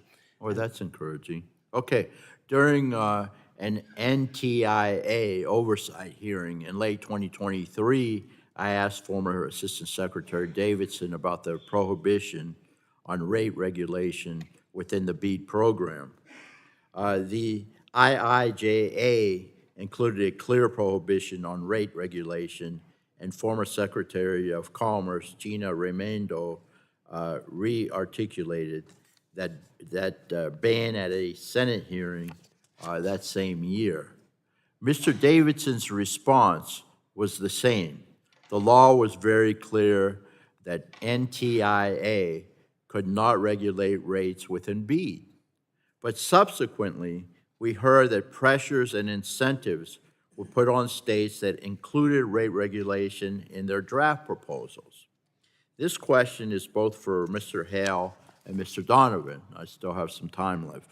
First, Mr. Donovan, your written testimony briefly mentions that policymakers should avoid pitfalls like affordability plan conditions that could negatively impact BEAD participation. Can you expand on how rate regulation harms the marketplace? Thank you for the question. So particularly for rural providers in these markets, and at a time when Universal Service Fund is under threat, that there are external pressures that rate regulation, that these programs can push on the carriers, that they simply can't afford the business case to provide the service at certain levels without the resources through programs like USF that provide support to provide reasonably comparable services and rates for those in rural and urban areas. And so it's really important that we don't have some of those requirements without the support necessary for rural carriers to comply. Very good. Mr. Hale, you have anything to add? I'm Do sorry. you have anything to add, please, sir? I agree with everything Mr. Donovan just said. There's a bottom line impact. This is about cost to deploy. It's about density, and everything that you layer on makes the case worse. You want, as policymakers, maximum participation in this program. You want us going to the states and attempting to be the providers selected, and the more you layer on, the more difficult you make it, and that's what we're seeing play out across the country today. Well, thank you very much. I appreciate it. And I'll yield back, Mr. Chairman. I thank the gentleman for yielding. Next, I will give 5 minutes questioning to Representative Peters from California. Thank you, Mr. Chairman. You know, when I came to Congress some time ago, every single member that I talked to here, Republican and Democrat, wanted to do infrastructure. And the Republicans in particular were frustrated with the inability to deploy rural broadband, that they were just disconnected. And one of my colleagues at the time, she was on the Transportation Committee, she said, Scott, we're gonna do a $1 trillion infrastructure bill. And I just laughed at her. I said, if we could get $200 or $300 million for highways, I think that'd be pretty good. But lo and behold, in the last couple Congresses, we got a $1 trillion infrastructure bill. We got all this money for rural broadband. And I just want to say that before I move on to criticizing that was quite an accomplishment for this place. And I know that vote was not necessarily bipartisan, but even though Democrats controlled that vote, it's not like we just invested in blue areas. We invested in red areas and rural areas, mostly represented by Republicans. I thought it was a really good thing. Now, I've sat in this seat and various places on other subcommittees and criticized the Biden administration for the red tape that we did not get around. And I think that's a legitimate question to ask. I'm very frustrated with how slowly we deployed some of these investments with the money that we put in the bank. Mostly I talk about energy, but here it is again with broadband. And Mr. Hale and Mr. Donovan, maybe you could tell me what you think specifically would be permitting obstacles to bridging the digital divide and what we can do to, from your perspective, to see that we get shovels in the ground. Thank you, Congressman. Well, you know, I think we've mentioned, you'll see it in our testimony, different things that can definitely affect that ability. Again, I mentioned environmentals, just the length of them. Those are important things to do, but they just take. So we don't, I wouldn't know what you meant by environmentals. Is that NEPA or is that something else? Well, I know specifically like with the Reconnect program at USDA, there's an environmental process at USDA that you have to go go through. I haven't been through those. A lot of our friends around the country have. That's one of the big ones. It's not the process of going through it. It's just how long it takes. okay. Like we said with the Army Corps of Engineers, we have sometimes with the railroads we have some issues, but Mr. Donovan, I think probably with his knowledge of what's going on across the I did country, notice, has by the way, probably there's got better. instances where there's 17 different agencies who need to be involved with project reviews. So I mean, I know must be very frustrating, but go ahead, Mr. Donovan.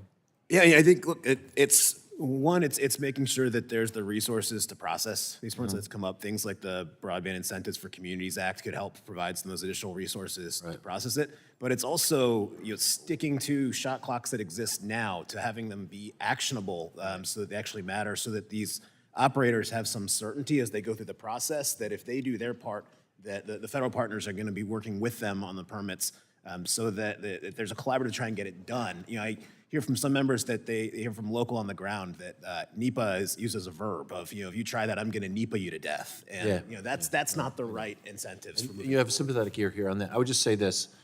I've never thought that just hiring more people was the way to make things go faster. I think there are process reforms we need to make things go faster.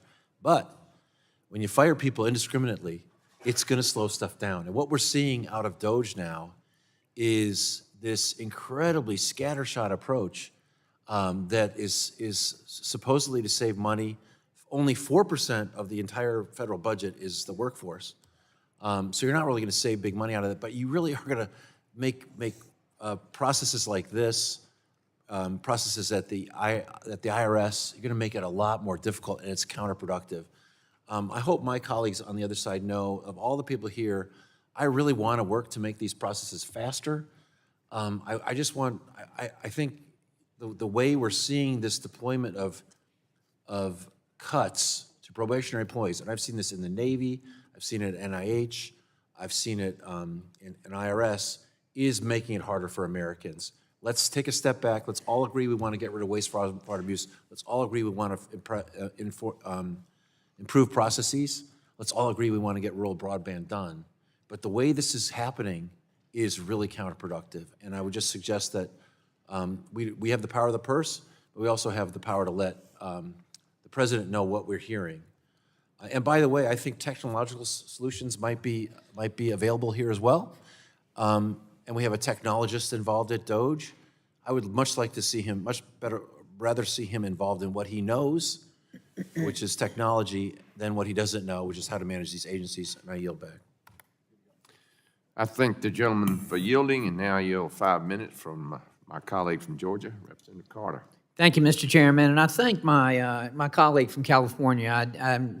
I know he is sincere about permitting reform, and I appreciate that very much. But let's face it, the past 4 years under the Biden-Harris administration has been nothing short of a disaster for broadband deployment and expansion through America, and it's because of the permitting process. Permitting delays have resulted in halting the construction of broadband infrastructure, even in my own district of Georgia, in the 1st Congressional District. Take, for instance, the Bureau of Land Management and U.S. Forest Service, frequently exceeding the 270-day deadline for reviewing broadband permitting requests on federal lands. There was a study, and listen to this now, a study conducted by the U.S. Government Accountability Office found that about half of the permitting requests processed by the Bureau of Land Management and the U.S. Forest Service exceeded the 270-day deadline, and that both agencies currently lack a method of alerting staff appropriately when the deadline is approaching. Mr. Spellmeyer, let me ask you, how do these lengthy reviews and delays impact Americans' access to reliable and high-speed internet? Well, as I said earlier, Congressman, I've talked to providers just last night who were telling me 3 years is a regular time to sit around and wait for some of this stuff to move through. I was thinking, we all live with shot clocks. I got a shot clock in front of me right now. You've got one in front of you. We have deadlines every year. I got a file on April 15th. We just need, that alone would make a huge difference. You know, you mentioned, I believe, in your opening statement, my legislation, the American Broadband Deployment Act, that will streamline the broadband permitting processes. And that's a bill that focuses on standardizing regulations and expediting federal and local approvals and improving coordination among agencies by cutting red tape. And if we do this, these reforms will result in accelerating broadband deployment, particularly in rural areas. I'm a former mayor. I will tell you, it's also the locals that sometimes hold this up, and we need to address that as well. But it obviously supports economic growth. Mr. Donovan, how would this legislation, the American Broadband Deployment Act, how would it impact your members and the industry's efforts? You're increasing certainty for the operators as they're going through the process, that they know that if they get to the end of it, there will be a decision. You can proceed with your build, or here's what you need to fix. But you're not sitting in limbo forever waiting. Like, as my colleague said, when the shot clock goes off, you need somebody to blow the whistle to make sure that's enforced. Mr. Spellmeyer? Yeah, and certainty encourages investment, and uncertainty discourages investment, and that's what we're we've just had a concerned change in administration. I've had so many companies come into my office, and they want the same thing. We need certainty. We need to understand. We need to know what the future. In order to invest, we've got to know what the future holds and what's going to be there and what's not going to be there. And I was in business for 32 years, and I will tell you, without certainty, it's difficult to make business decisions. And I think that's what we're up against. As Mr. Hale said earlier, he's depreciating his investments over 15, 18, 20, 30 years, and it's the same thing for my members. And it's really dangerous to ask providers to make commitments without that certainty. If we were to have this permitting reform bill that enacted, that we're talking about here, how soon would organizations like your members be able to start serving rural communities that are in need of broadband? I am confident we could do that by September 1st of this Mr. year. Donovan? Just to add on to that, the timing of these reviews actually matters a whole lot in a lot of rural America, especially out west. There's places where you can't start the review until a certain amount of the snow is gone from the ground. It takes time to process the time, and by the time you get the permit, you may be past your build window, and you can't get back out to those sites until the next summer. And so that's where the sequencing of this really matters if you want to make it from an exercise of going through the permitting to an exercise of deploying broadband. Mr. Chairman, I would submit to you that as many people come into our office, and I don't care what sector of our economy you're talking about, whether you're talking about technology, whether you're talking about healthcare, whether you're talking about energy, it's all the same. Permitting, regulations, crushing us. It needs to be reformed. And I hope that we can get this bill passed so that we can have some reform here. Thank you, Mr. Chairman, and I'll yield back. I thank the gentleman for yielding. Now I recognize Representative Dingell from Michigan for 5 minutes of questions. Thank you, Mr. Chair, and thank you to all the witnesses for joining us. Broadband is not a luxury. It's an essential infrastructure that determines whether families, businesses, and communities can succeed in today's economy. I strongly support continued investment in the Broadband Equity, Access, and Deployment, BEAD program, and other broadband initiatives. As we all know, it's bringing high-speed internet access to underserved areas by funding broadband planning, infrastructure deployment, and adoption programs in all 56 states and U.S. territories. And we've made a lot of progress, with states already implementing BEAD to expand access. But let's be clear, the work is far from done. We've got to ensure that the federal government follows the law, upholds affordability measures for eligible customers, and delivers on the promise of universal broadband. I remain committed to fighting for solutions that make broadband accessible and affordable for every American. But I am concerned that the Trump administration and my colleagues across the aisle are actively working to delay the broadband implementation, to push changes that would directly benefit Elon Musk by funneling billions of taxpayer dollars to his Starlink service, a blatant conflict of interest. The Department of Commerce is withholding approvals that would otherwise have shovels in the ground in states across the country. The BEAD program demands a comprehensive, efficient, and collaborative approach. We need to be thorough, thoughtful, and deliberate. Michigan's broadband office, like many others across the country, has worked extensively with stakeholders to craft a strategic, long-term approach to broadband expansion. However, concerns have emerged that federal mandates or sweeping program changes at this late stage could force states to go back to square one and restart their selection processes, leading to significant delays. And state broadband offices are voicing frustrations over recent delays in BEAD implementation, with many pointing to a slowdown in the approval process at NTIA and on NIST. These delays are slowing the efforts to get shovels in the ground and connect communities. Ms. Morris, what steps could this NTIA take to speed up the approval process for state BEAD plans? Thank you, Congresswoman. The easiest step would be just to push forward the 3 states who already have plans approved by NTIA and are just sitting in the queue, essentially at NIST, should push those through and allow the money to flow, the money to be released and the shovels to go into the ground. Michigan has led the way in leading BEAD responsibly, but federal interference could slow or even jeopardize the program. My state's telling me this. Ms. Morris, what are the risks if political interference continues to obstruct federal broadband programs? So, the biggest risk I see right now is just timing and momentum. States are, as I've said, at the 1-yard line, and they have spent blood, sweat, and tears getting these plans drafted, approved, doing these sub-granting processes, all of which is required by the statute. They've been meticulously working through all 14 steps laid out in BEAD to get to where they are now.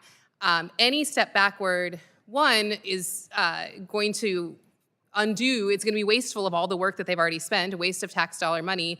And the confusion that abounds about what that means next, I think, is exacerbating concerns within the states. And I would also say there is a risk that the more fundamental changes that we make to the program and the more we try to rush a new plan forward, the more we risk outcomes like RDOF, which is now seeing a 37% default rate.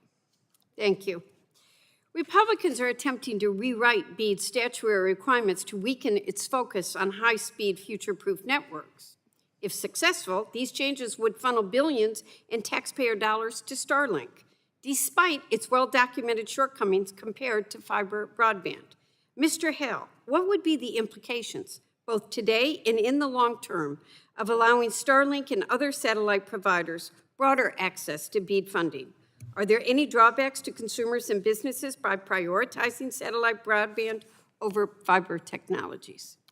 Yeah, I think you all know I'm a fiber fan. That's what we're building. There is no technology that can match what we can provide for fiber. If we're talking about long term, I think it's the best solution in many cases. That being said, I think you hear a common chorus that we need to use every tool to reach every American if that's our goal.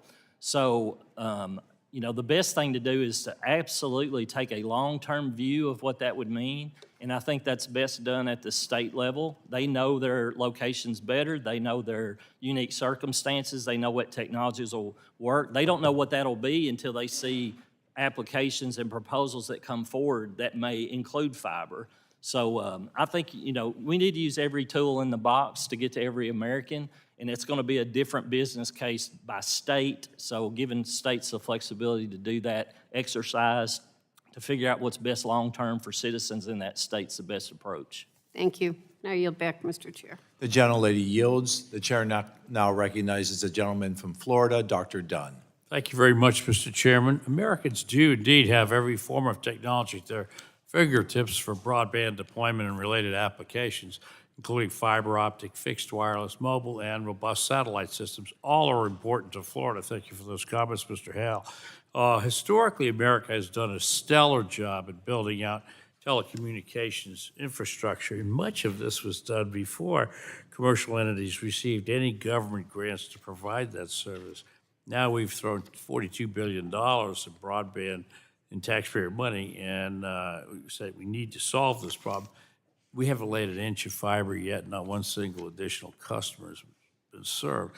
So, in fact, I drive around in my district, with a purely commercial satellite link in my car because reliable cell service is absent in half of my district. And I know there's plenty of healthy competition in our market to fix that. Mr. Spellmeyer's testimony on evolving technology in the market was encouraging.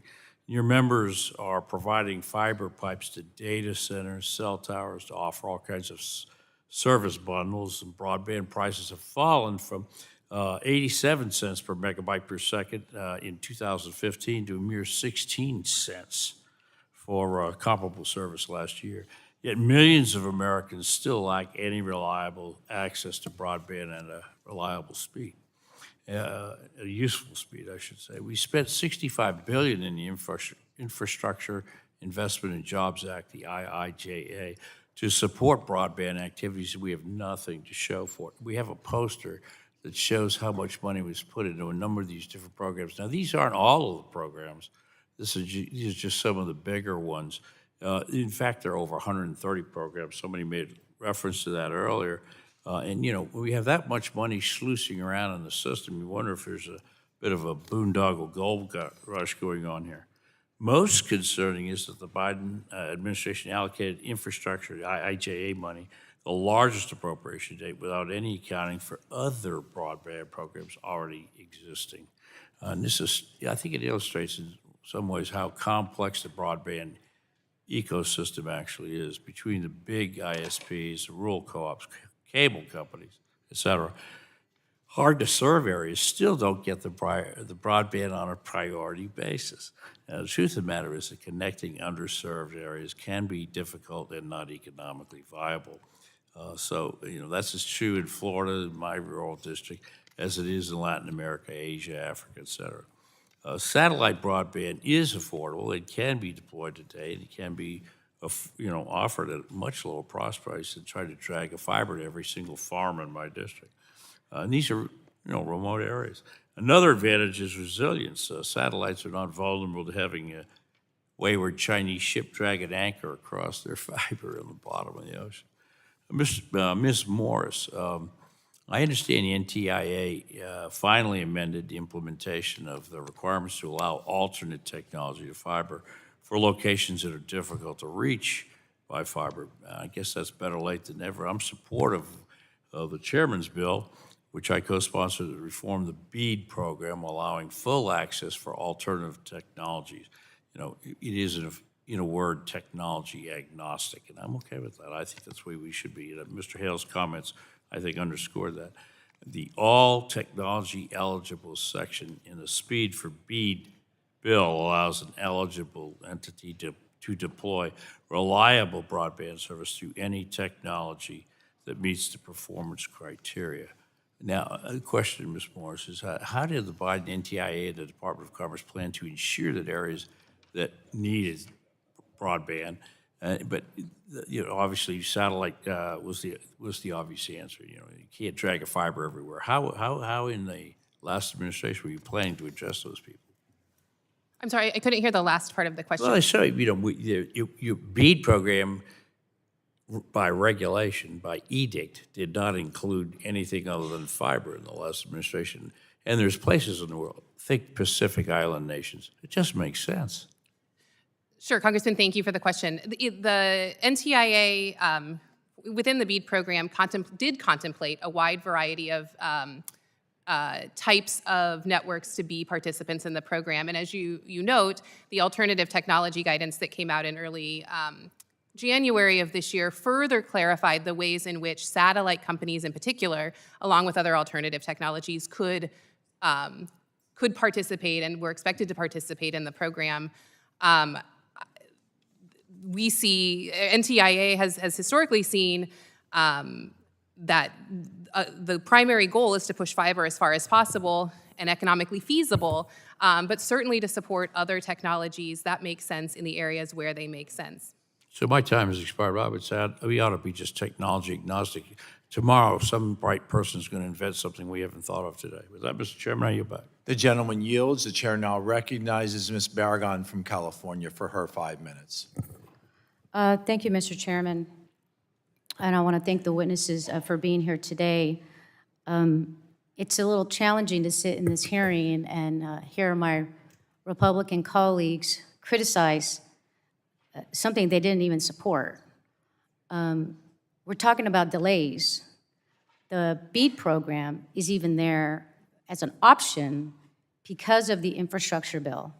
Because the first time this president was there, promised an infrastructure bill and couldn't get it done. And House Democrats were able to get it done, and now they have no problem when there's an infrastructure project approved, going on their television set and trying to take credit for it. And now House Democrats have invested in broadband. Now, one of my colleagues across the aisle just said, we already have 15 programs. I don't know why we need another one. Like, why don't we just have one? Ms. Morris, is there a benefit to the BEAD program? Why can't that money just be somewhere else? Or why would we only need one? So the way it's right to acknowledge that there are a variety of funding programs with a variety of purposes that are funding high-speed internet investments throughout the country, all with different goals, some with specific rural goals, some with tribal goals, some with digital equity goals, and they are all working in concert together. And I will say that in my time at NTIA, I saw some of the closest and most integrated partnership across the federal agencies and departments that are tasked with this money to make sure that the money was spent wisely, efficiently, and that programs like the BEAD program, which Congress recognized would take a long time to implement, could be the cleanup batter when it comes to finally connecting the last remaining locations that had not been served.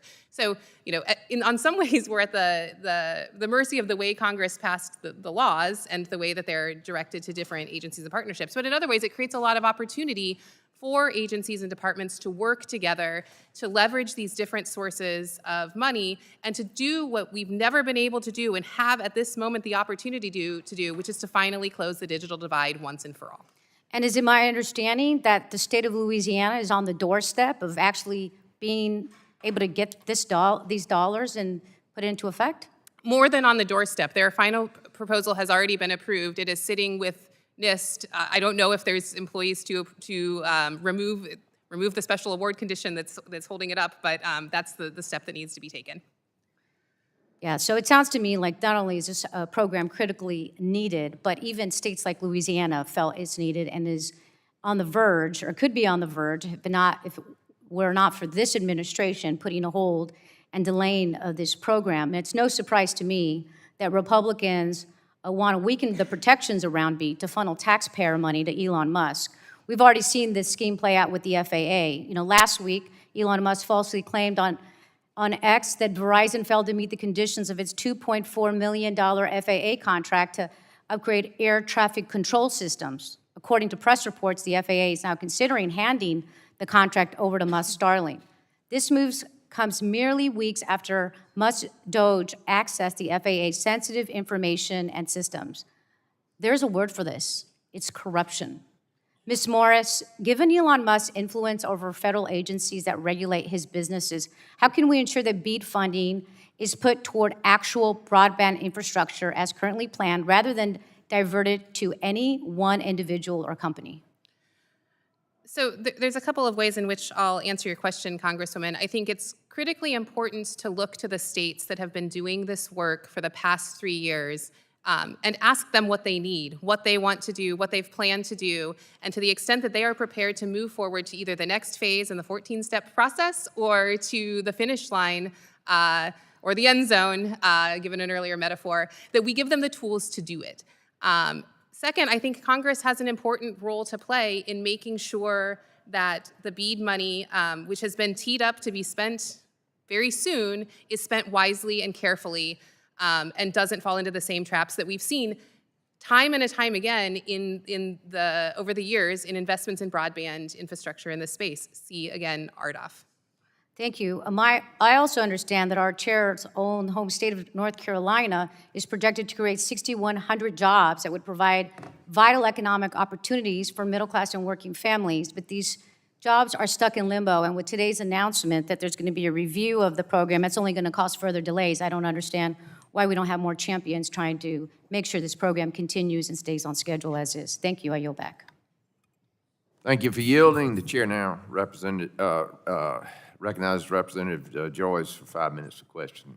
Thank you, Mr. Chairman, and thanks for our witnesses for testifying here today.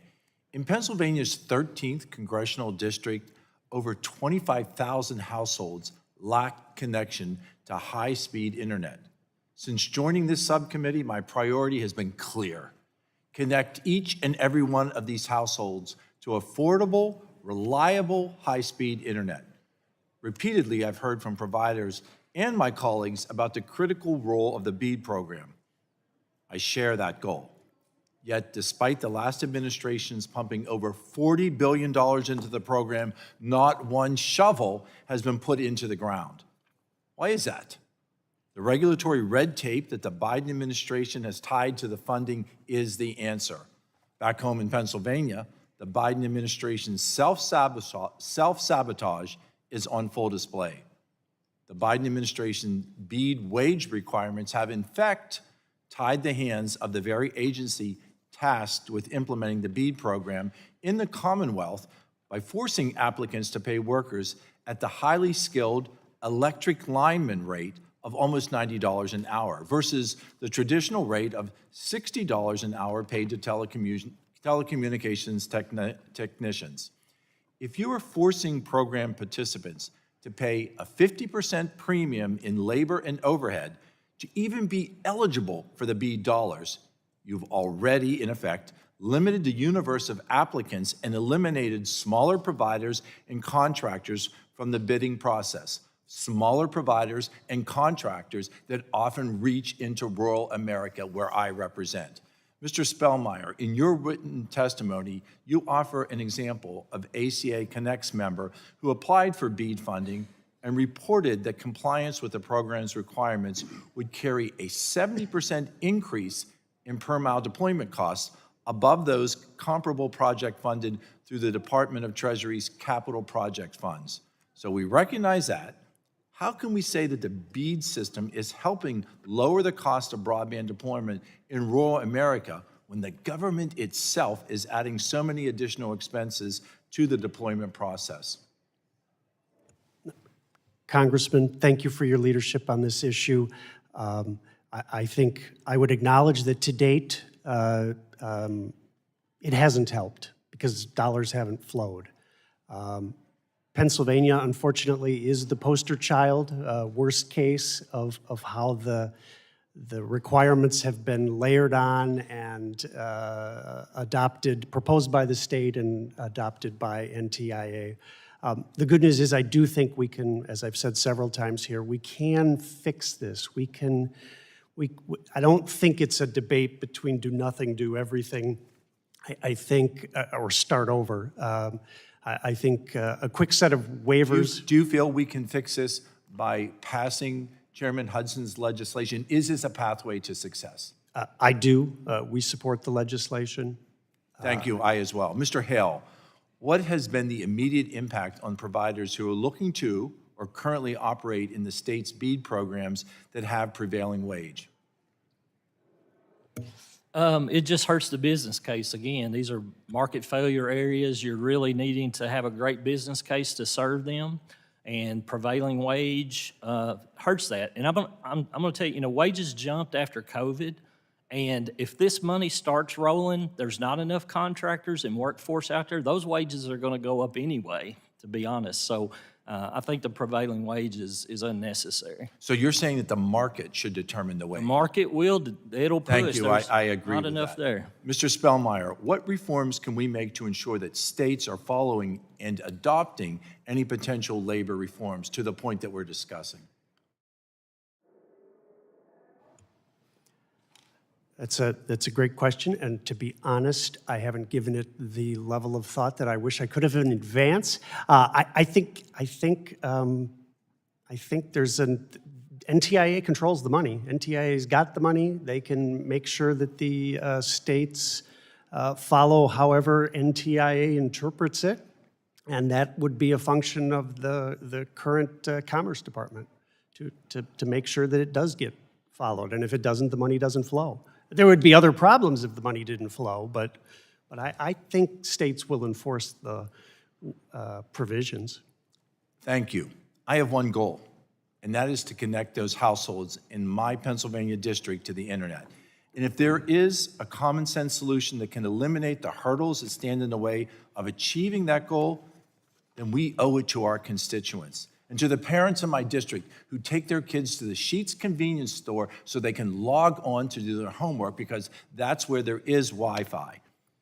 We owe it to all of America. To get shovels in the ground, we need to get America connected. We need to allow the farmers, the educators, and all of those involved to have the connectivity that they deserve. Thank you, Mr. Chairman, and I yield back. I thank the gentleman for yielding. Now, the chair recognizes Representative Carter from Louisiana. Thank you, Mr. Chairman, and what a perfect segue to hear my colleagues see that we need to have shovels in the ground. Wow. Louisiana is just a stone's throw away from shovels in the ground. Louisiana is a perfect example and demonstrative of this being a bipartisan issue and not one that is partisan. The program started under the Biden administration, started implementation under the Democratic governor, John Bel Edwards, and has since been moving with warp speed under the Republican governor, Jeff Landry. And I will quote, Jeff Landry said that the BEAD program is a generational investment that will create thousands of jobs, drives billions in economic growth, and transforms Louisiana communities in all 64 parishes. Ready to have shovels in the ground. However, since Trump administration took office, just a week after Louisiana received its final approval, the Commerce Committee has withheld final funding approving that would otherwise put shovels in the ground, and we would be moving forward. Yet we find a way to take something that is clearly bipartisan and somehow want to make it partisan. Take something that Louisiana has demonstrated our ability to work together, Republican and Democrat, to have a smooth transition to bring fiber to all parts of our state.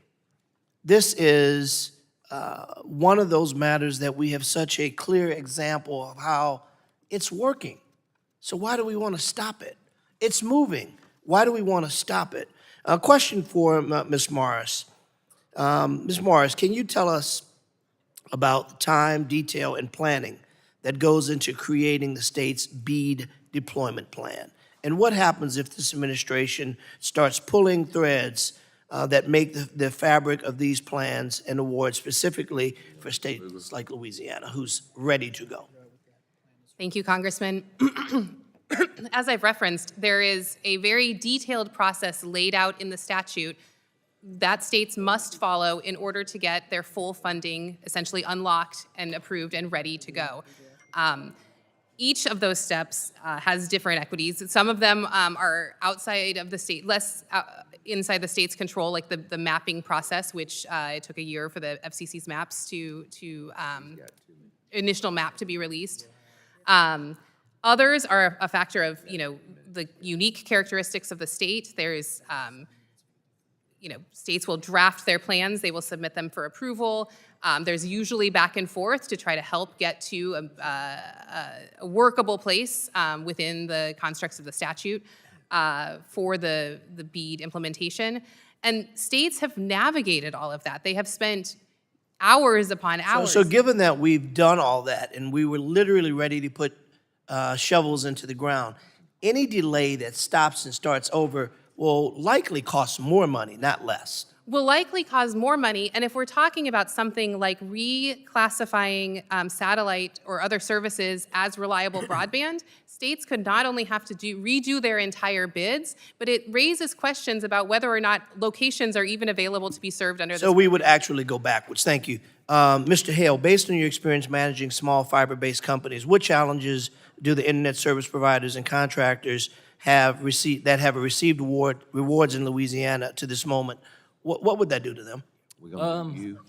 Well, I would just say in general that I got a minute 10, so just say quickly. We think there needs to be a recalibration, not a restructure, and that should happen quickly to move forward for providers. That recalibration Is there a risk that we go backwards There is risk that you go backwards, but, it may cost a little bit more, but the final result could be improved. So that's the recalibration I'm talking about, but it should happen very quickly, especially in Louisiana. Mr. Donovan, how would this affect your company's efforts to connect underserved communities if BEAD funding was eliminated? I'm sorry, if it was eliminated? Yeah. You'd be removing a significant investment to connect everyone using fiber and I don't know how we got this far without giving credit to the Louisiana plan of the Gumbo plan, which is a great name for it. Thank you. But of using fiber, of using fixed wireless, of using satellite where it's necessary, but using all those tools. And Louisiana is leading the way and very proud of that fact. And I'm very proud of the fact that every single one of our congressional districts, 2 Democrat and 4 Republican, will benefit greatly, particularly in these rural areas. Everyone wins. And I will tell you, this program has been heralded by Republicans and Democrats in my state. And I urge us to not go backwards in making this partisan when, in fact, it shouldn't be. Mr. Chairman, I yield. Gentlemen, for yielding, votes have been called, but we're going to go to Mr. Pfluger. And the chair recognizes Mr. Pfluger for 5 minutes of questioning, and then we will go to votes. Thank you, Mr. Chair. Mr. Donovan, I want to say thank you for your help and the support in last year's Congress on the Supporting National Security with Spectrum Act. Really appreciate what y'all were able to do. I'll quickly go, and I know several of my colleagues have talked about this, but Mr. Spellmeyer, we're talking about, for 1,200 days, not a single dollar of the $42+ billion has been spent on broadband deployment. Look at part of the reason for this delay, which was the Biden administration's efforts to force states to adopt union workforce agreements, climate change provisions, et cetera, et cetera, et cetera.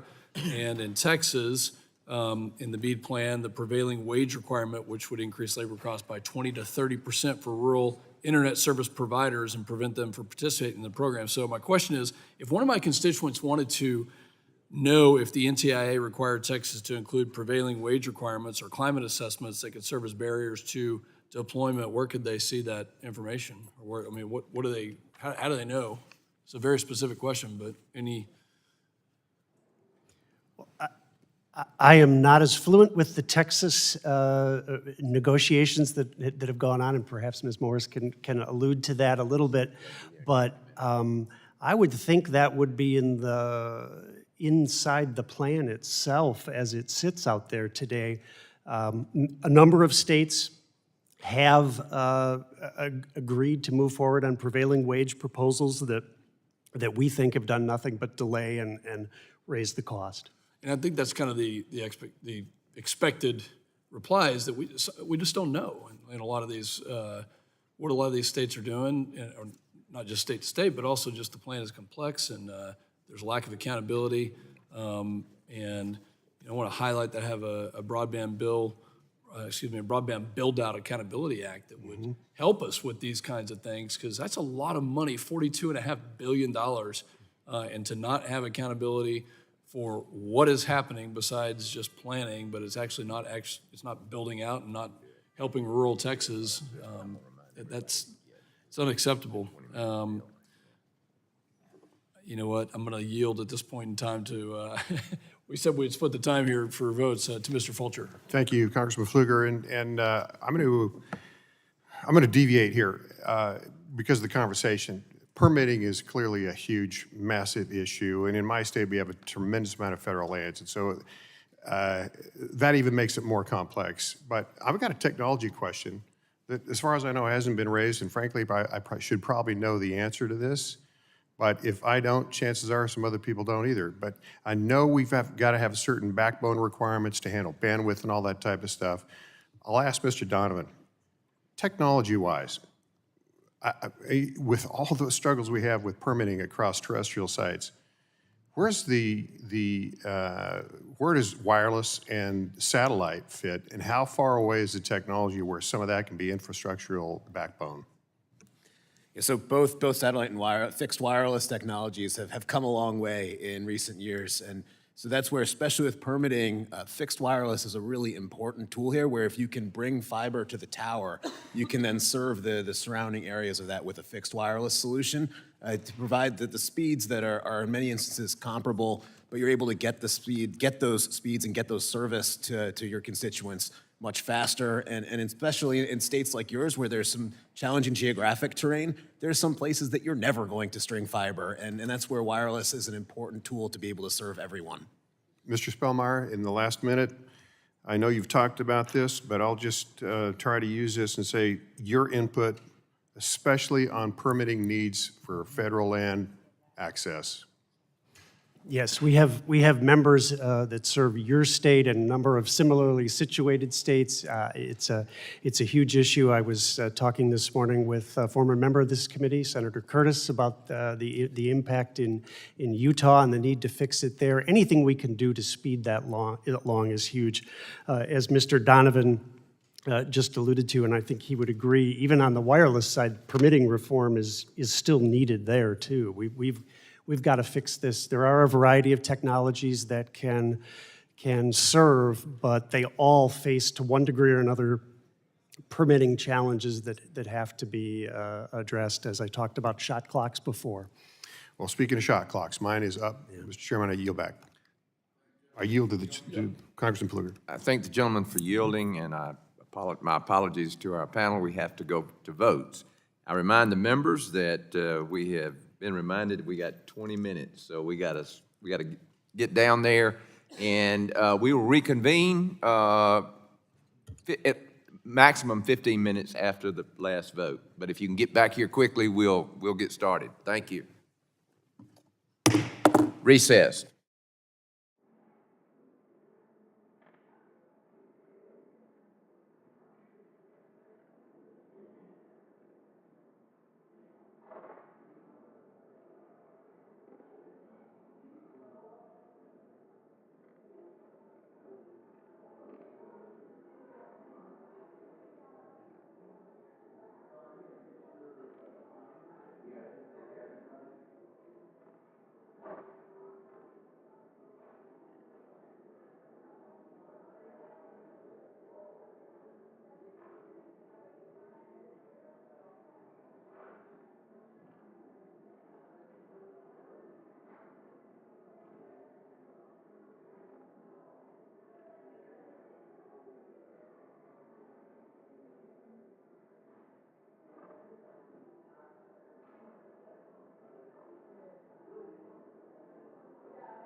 The hearing will be called to order.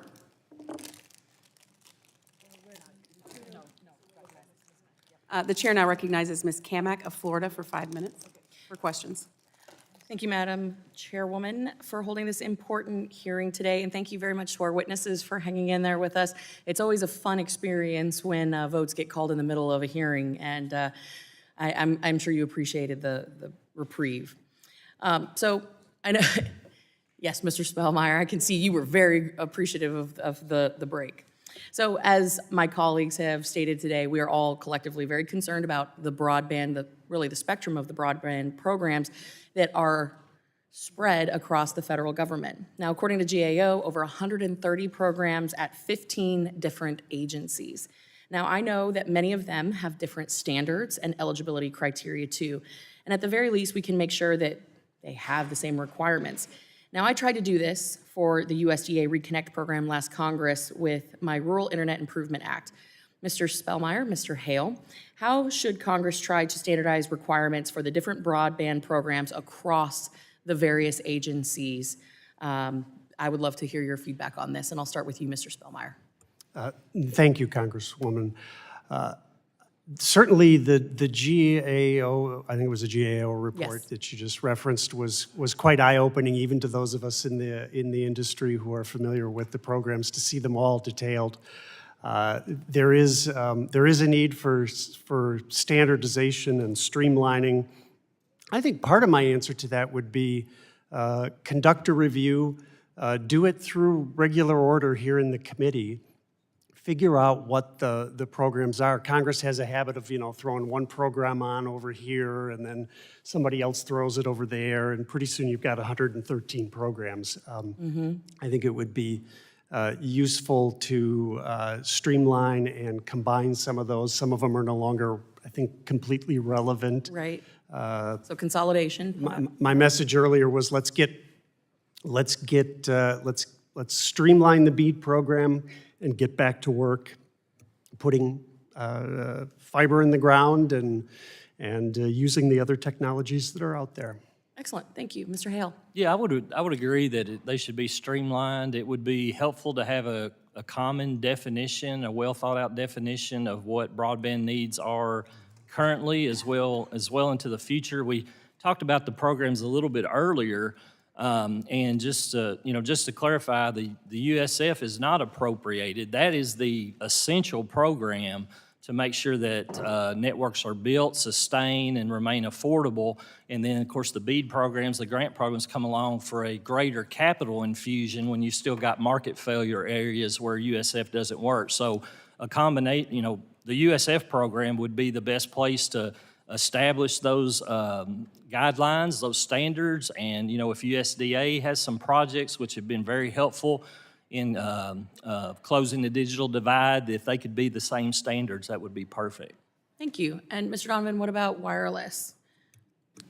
Well, I think it's important to recognize with those different programs that there is an inherent difference in fixed connectivity and mobile. And Americans want to have access at home, but also on their devices as you're not connected to a fixed connection. And so making sure that you don't lump those different programs together, and you need you need both of them to have those two different uses and purposes.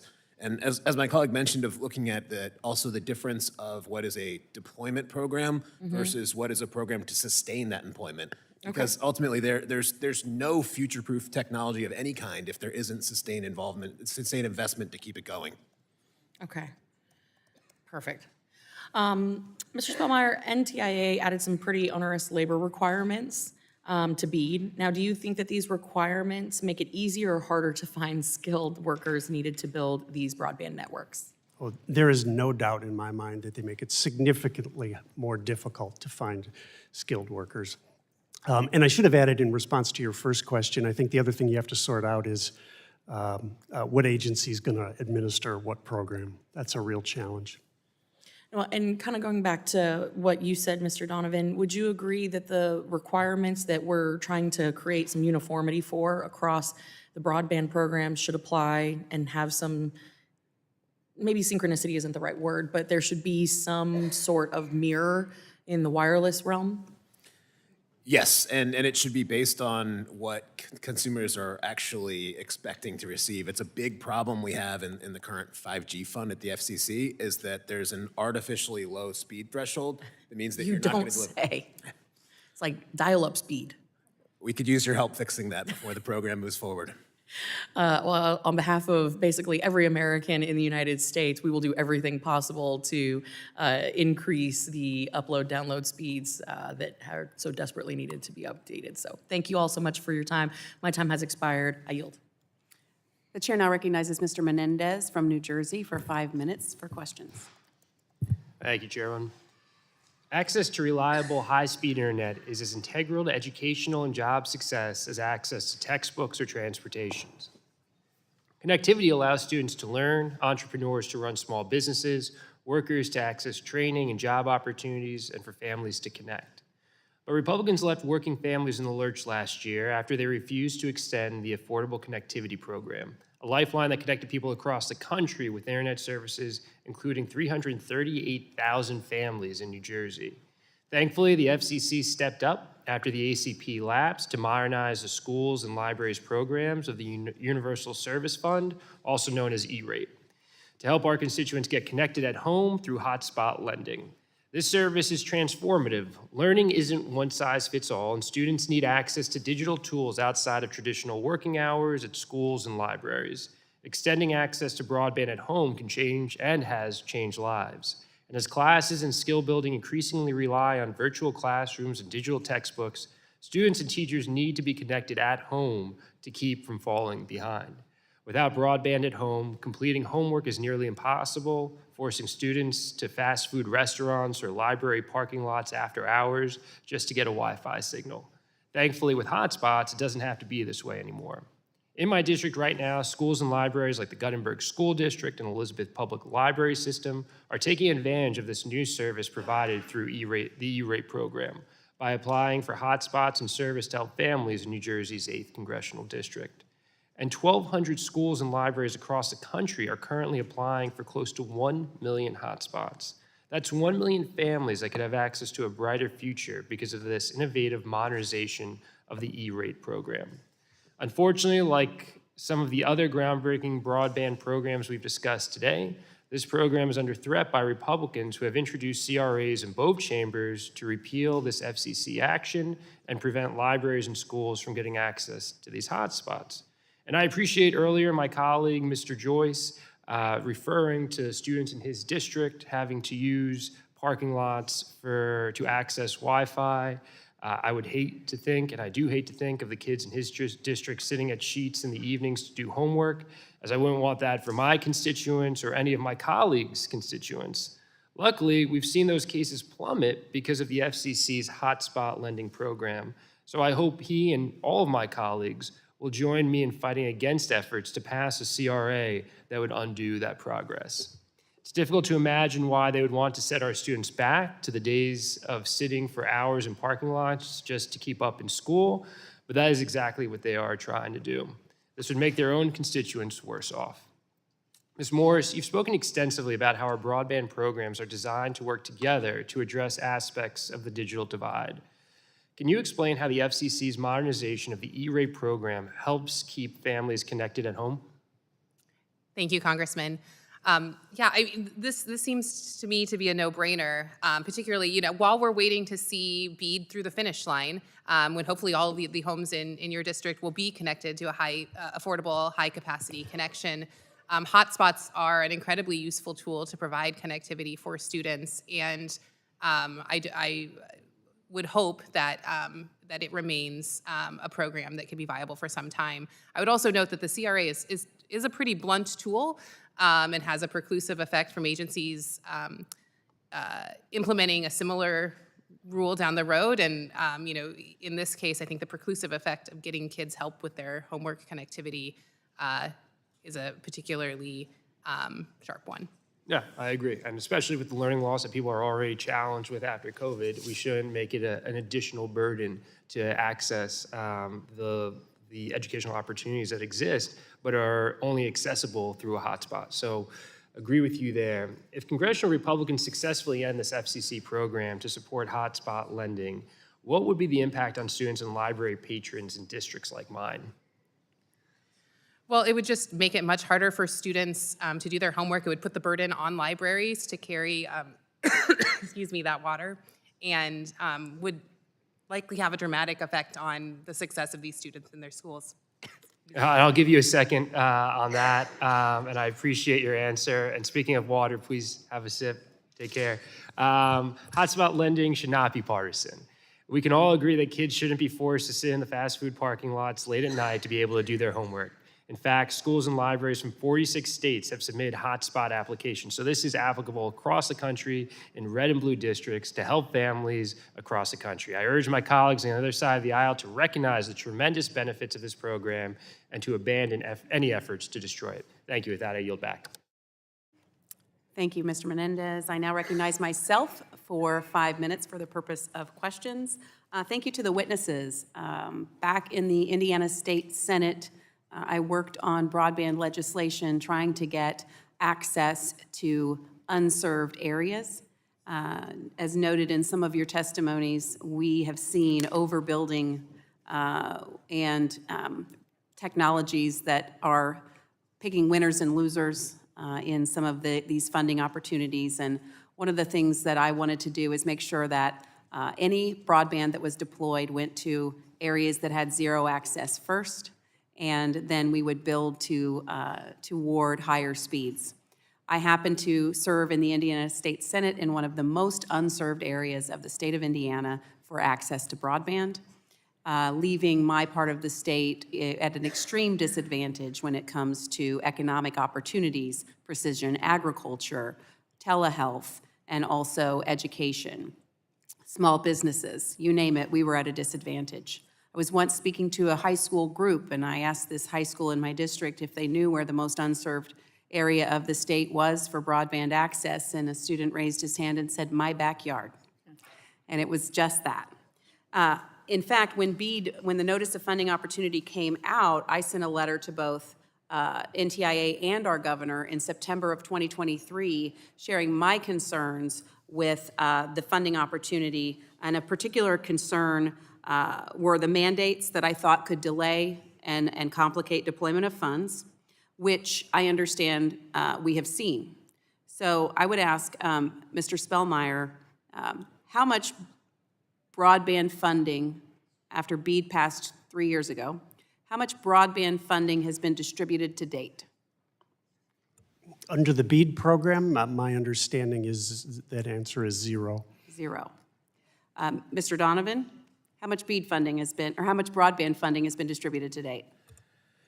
So it's been distributed to the states, is my understanding, but has not yet gone to providers to provide service. So the very thing that many of you raised concerns about and that I raised concerns about seems to be part of, at least in part of the problem. Another concern of mine was the Notice of Funding Opportunities general prohibition on non-fiber projects. It's explicitly in conflict with Congress's intent for the funding to be technology neutral, and it would likely impact deployment. State flexibility and prioritization consistent with the law should be protected, and it included flexibility with the workforce necessary to execute the projects, which the funding opportunity did not provide. Making sure that internet access is available to unserved communities first remains a top priority of mine as we work to try to figure out some of these issues, including the great number of different broadband programs we have throughout the federal government, and streamlining that so we can make sure that broadband resources are utilized to get to these unserved areas and make sure that citizens in the unserved areas not only are connected, but are connected at the highest speeds possible to compete globally in the economy. So I appreciate your written testimony. I do have a couple of questions with the remaining time. Coverage for our broadband maps seems to be a real issue, particularly for precision agriculture and agricultural land. Our mobile coverage is lacking. Do you think it's possible we can improve the coverage maps to better show what areas are agricultural and what's necessary to build it out? And I will put that question to Mr. Donovan. We have to. right? If we move forward these programs with maps that show that there's overstated coverage, especially over agricultural ranch lands, then you're going to continue to remain unserved and unavailable to use the latest technologies. So, Mr. Donovan, I want to talk about the 5G fund. I understand the CCA has concerns with how the Biden FCC structured the program. You outlined some of that in your testimony. You say the way the program is structured could unintentionally lead to mobile connectivity in rural areas that would be worse than what is currently available. What do you mean by that? So as it's currently structured, there's some places that have service today because of USF support, where USF has been invested to it. But if the speed thresholds for what can qualify for the program are artificially set, then places that only have service today because of USF will be ineligible for the 5G fund. So you'll plow all the money into some super expensive sites in the most remote areas where maybe satellite is the best way to serve it. Meanwhile, the places that rely on USF to stay online today are going to go dark. This will lead to rusty towers and less service. Yeah, thank you. With the remaining time I have, Mr. Spellmeyer, is it your impression that the labor requirements in BEAD have impacted deployment? Unquestionably. Thank you. I'd like to submit for the record both letters that I sent not only to our governor but also to the NTIA. Submit those letters to the record without objection. Thank you. I'll now recognize Ms. McClellan of Virginia for 5 minutes for the purpose of questions. Thank you, Madam Chair. The good news here is there are a lot of areas where there is universal agreement. We agree that universal broadband is as necessary today as universal electrification was in the beginning in the 30s, and universal service for the old landline telephone was. Broadband has basically replaced our landline telephones, but it also ensures that we can have the most up-to-date and highest technology in a wide variety of places. We agree that every community should have access to affordable, reliable, high-speed internet services that can adapt to ever-increasing demand, and that we don't want our rural and low-income communities to get the short end of the stick for reliability and affordability. But building a broadband network is complicated. It's more complicated, I would argue, than building highways and bridges and roads because the broadband network can become obsolete that much more quickly. So let's talk about the reason for the BEAD delays. We hear from our Republican colleagues that they're worried about waste, and we agree. And so we wanted to make sure that federal funding through the BEAD program was used to build out unserved areas. I've heard that a couple of times. It's not permitting delays that have caused the delay up to now because you don't get a permit until you know where you're putting your equipment, and you don't know where you're putting your equipment until you know who's unserved. So that was why the act said FCC build a map that will be the starting point for how money is allocated to who and where. But the FCC doesn't know who's served, they don't know where the networks are, and they don't know what's in the pipeline to be built. So they needed to get that information from the broadband providers. That's a complicated process I don't have time to go into, but let's just say that took a long time. It took a year. Then, because we want to make sure we're not going to overbuild and waste money, there was a challenge process led by the states. That took 6 months. Because as we did with the telecommunications infrastructure, we left to the states the primary responsibility of figuring out how to allocate this money. That's appropriate. States were all over the map. Some states like Virginia had broadband offices, had programs that were already giving out grants to build networks. Other states had to start from scratch. States are public entities, and when they take public actions, they have to follow open record laws, open meeting laws, so that they can get input from the public, so that the public can be sure what the requirements are going to be in whatever plan they ultimately adopt. That takes time, public notice, et cetera. That was a 6-month process just to do the challenge process, but at the same time, before they could get to the challenge process, they've got to build up the broadband capacity, bring the stakeholders together, et cetera, et cetera. So that's what has happened in the first year and a half. Once you get the map, then you build your plan. Once you know who needs the broadband, then you build the plan for how to get it there. That's what's been happening in the rest of the time. Not permitting, because there's nothing to get a permit for yet. Now, there's been a lot of discussion about, should this be technology neutral? The Act says that whatever federal dollars are spent on needs to be scalable and reliable. Scalable means it needs to meet demand. What we're talking about are the upload speeds and download speeds of everything from healthcare infrastructure and information to the infrastructure for a manufacturing plant to my son playing video games on his phone, all happening at the same time. So you need to make sure you have a network that's reliable and sustainable no matter what the weather. Fiber, in most cases, meets that need more than in other cases. And so what the Act does is say, whatever the technology is, we want you to choose the one that's the most reliable. That may be one thing today, but build a plan that's future-proof. So we can build a network that's future-proof so that when we spend federal money, we don't waste it on something that is obsolete tomorrow. Now, I don't have a question.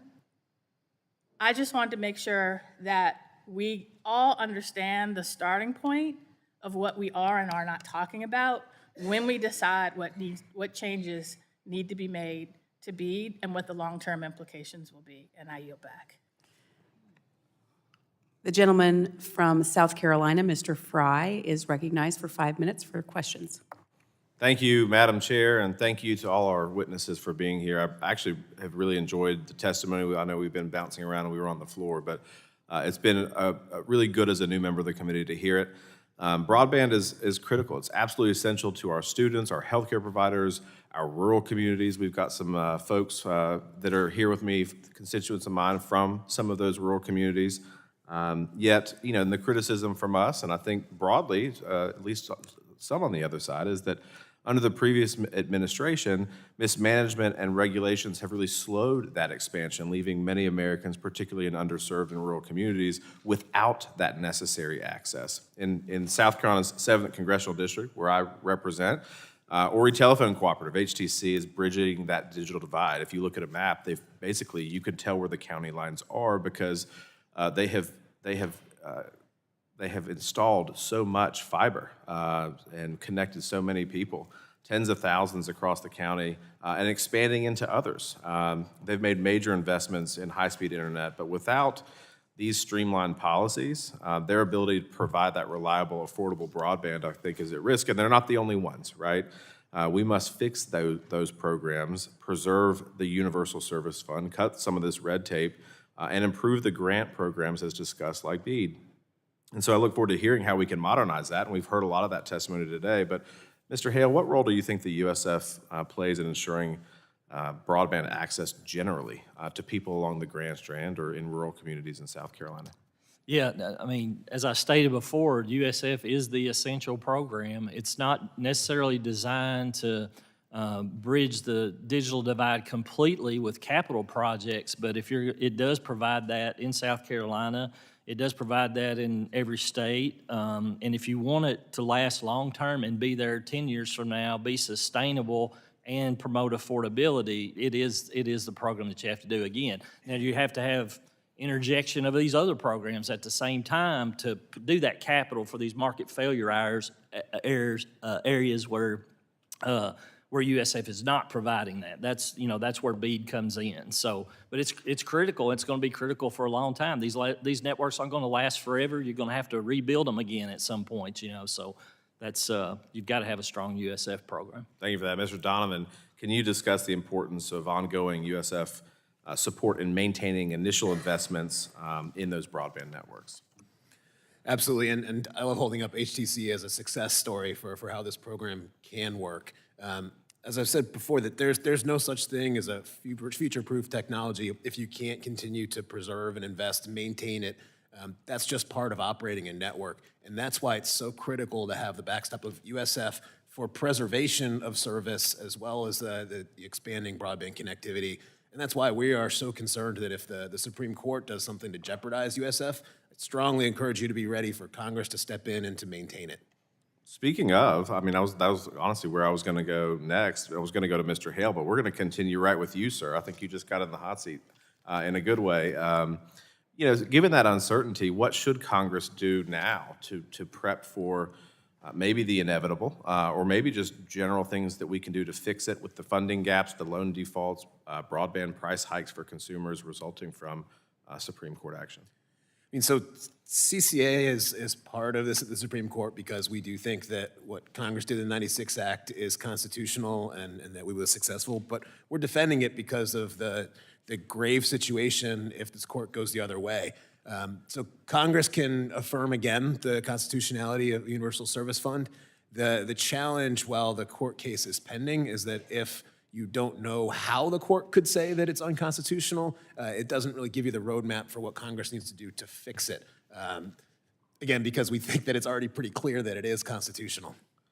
Thank you for that. Mr. Hale, also kind of in that same vein, do you believe that Congress should consider, I know that there's a proposal to address the private delegation issue before the court of the Universal Service Administrative Company.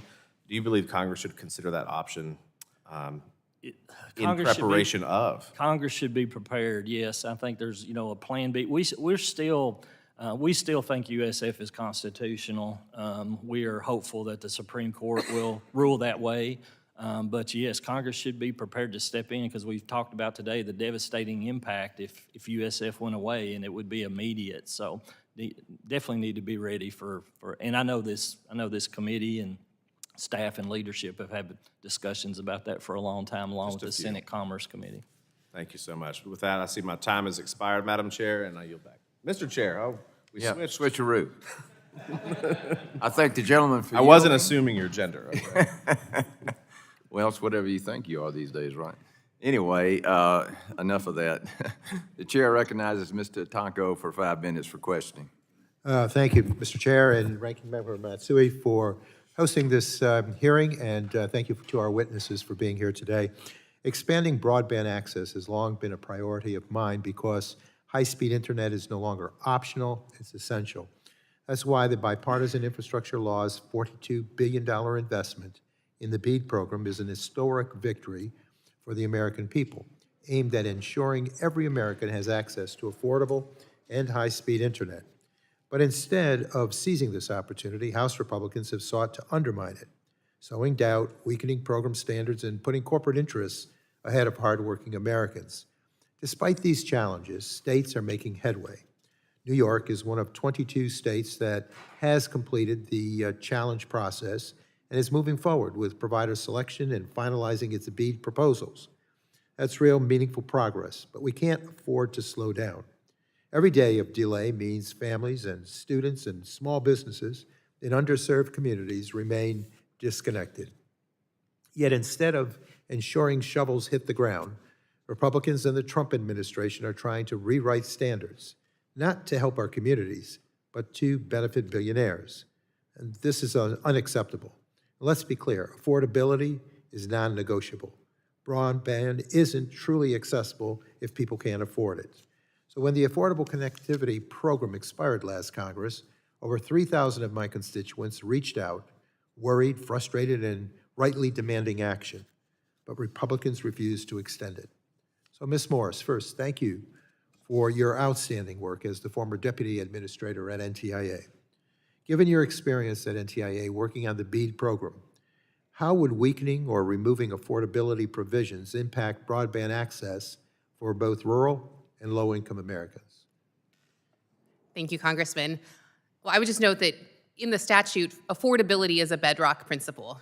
It's mentioned 3 times in the first section alone, and there is a requirement in the statute that states adopt a ensure that there is a low-cost option available in concert with NTIA and with approval from the Assistant Secretary, which all states have done. The reason that it is so foundational in the statute is because when we are investing billions of dollars, as you note, into these networks, we want to ensure that they're actually reaching the households that need the connectivity most. If we are building networks that people on the end cannot afford, we are building bridges to nowhere, networks to no one, and these households will not be able to, and these communities will not be able to reap the full benefits of the connectivity.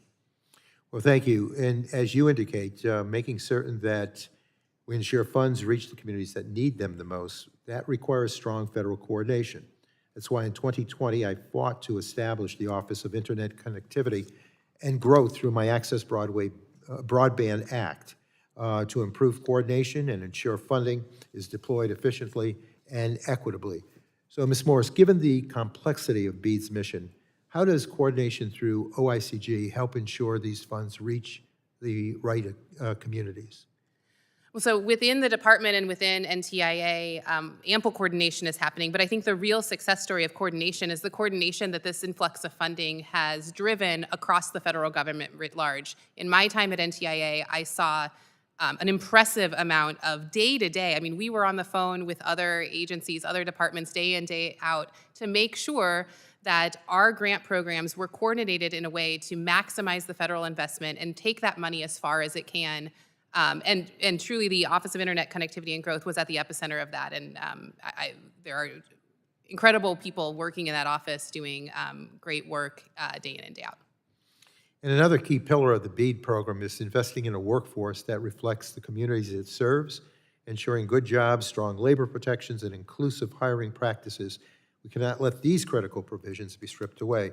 So how would removing these provisions impact equitable workforce development in broadband expansion?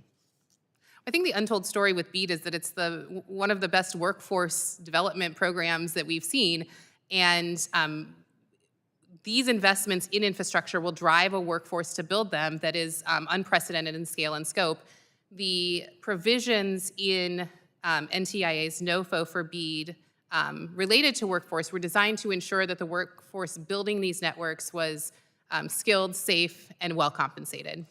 Well, at the end of the day, this is about ensuring that all Americans, rural, urban, or suburban, have the broadband access they need to thrive. And we cannot let political games or corporate greed derail this mission. The stakes are too high, and the time for action certainly is now. And with that, Mr. Chair, I yield back. I thank the gentleman for yielding. Seeing there are no further members wishing to be recognized, I would like to thank our witnesses for being here today. Thank you so much. This has been an important hearing, and I think we kind of understand how we got to move forward. I ask for unanimous consent to insert in the record the documents included on the staff hearing documents list, and without objection, that will be the order, and we are adjourned. Oh, sorry, page 2. Sorry. I remind, this is my first time doing this. I remind members that they have 10 business days to submit questions for the record, and I ask the witnesses to respond to questions promptly. Members should submit their questions by the close of business on Wednesday, March 19th. Without objection, this subcommittee is now adjourned. I didn't know about the other page.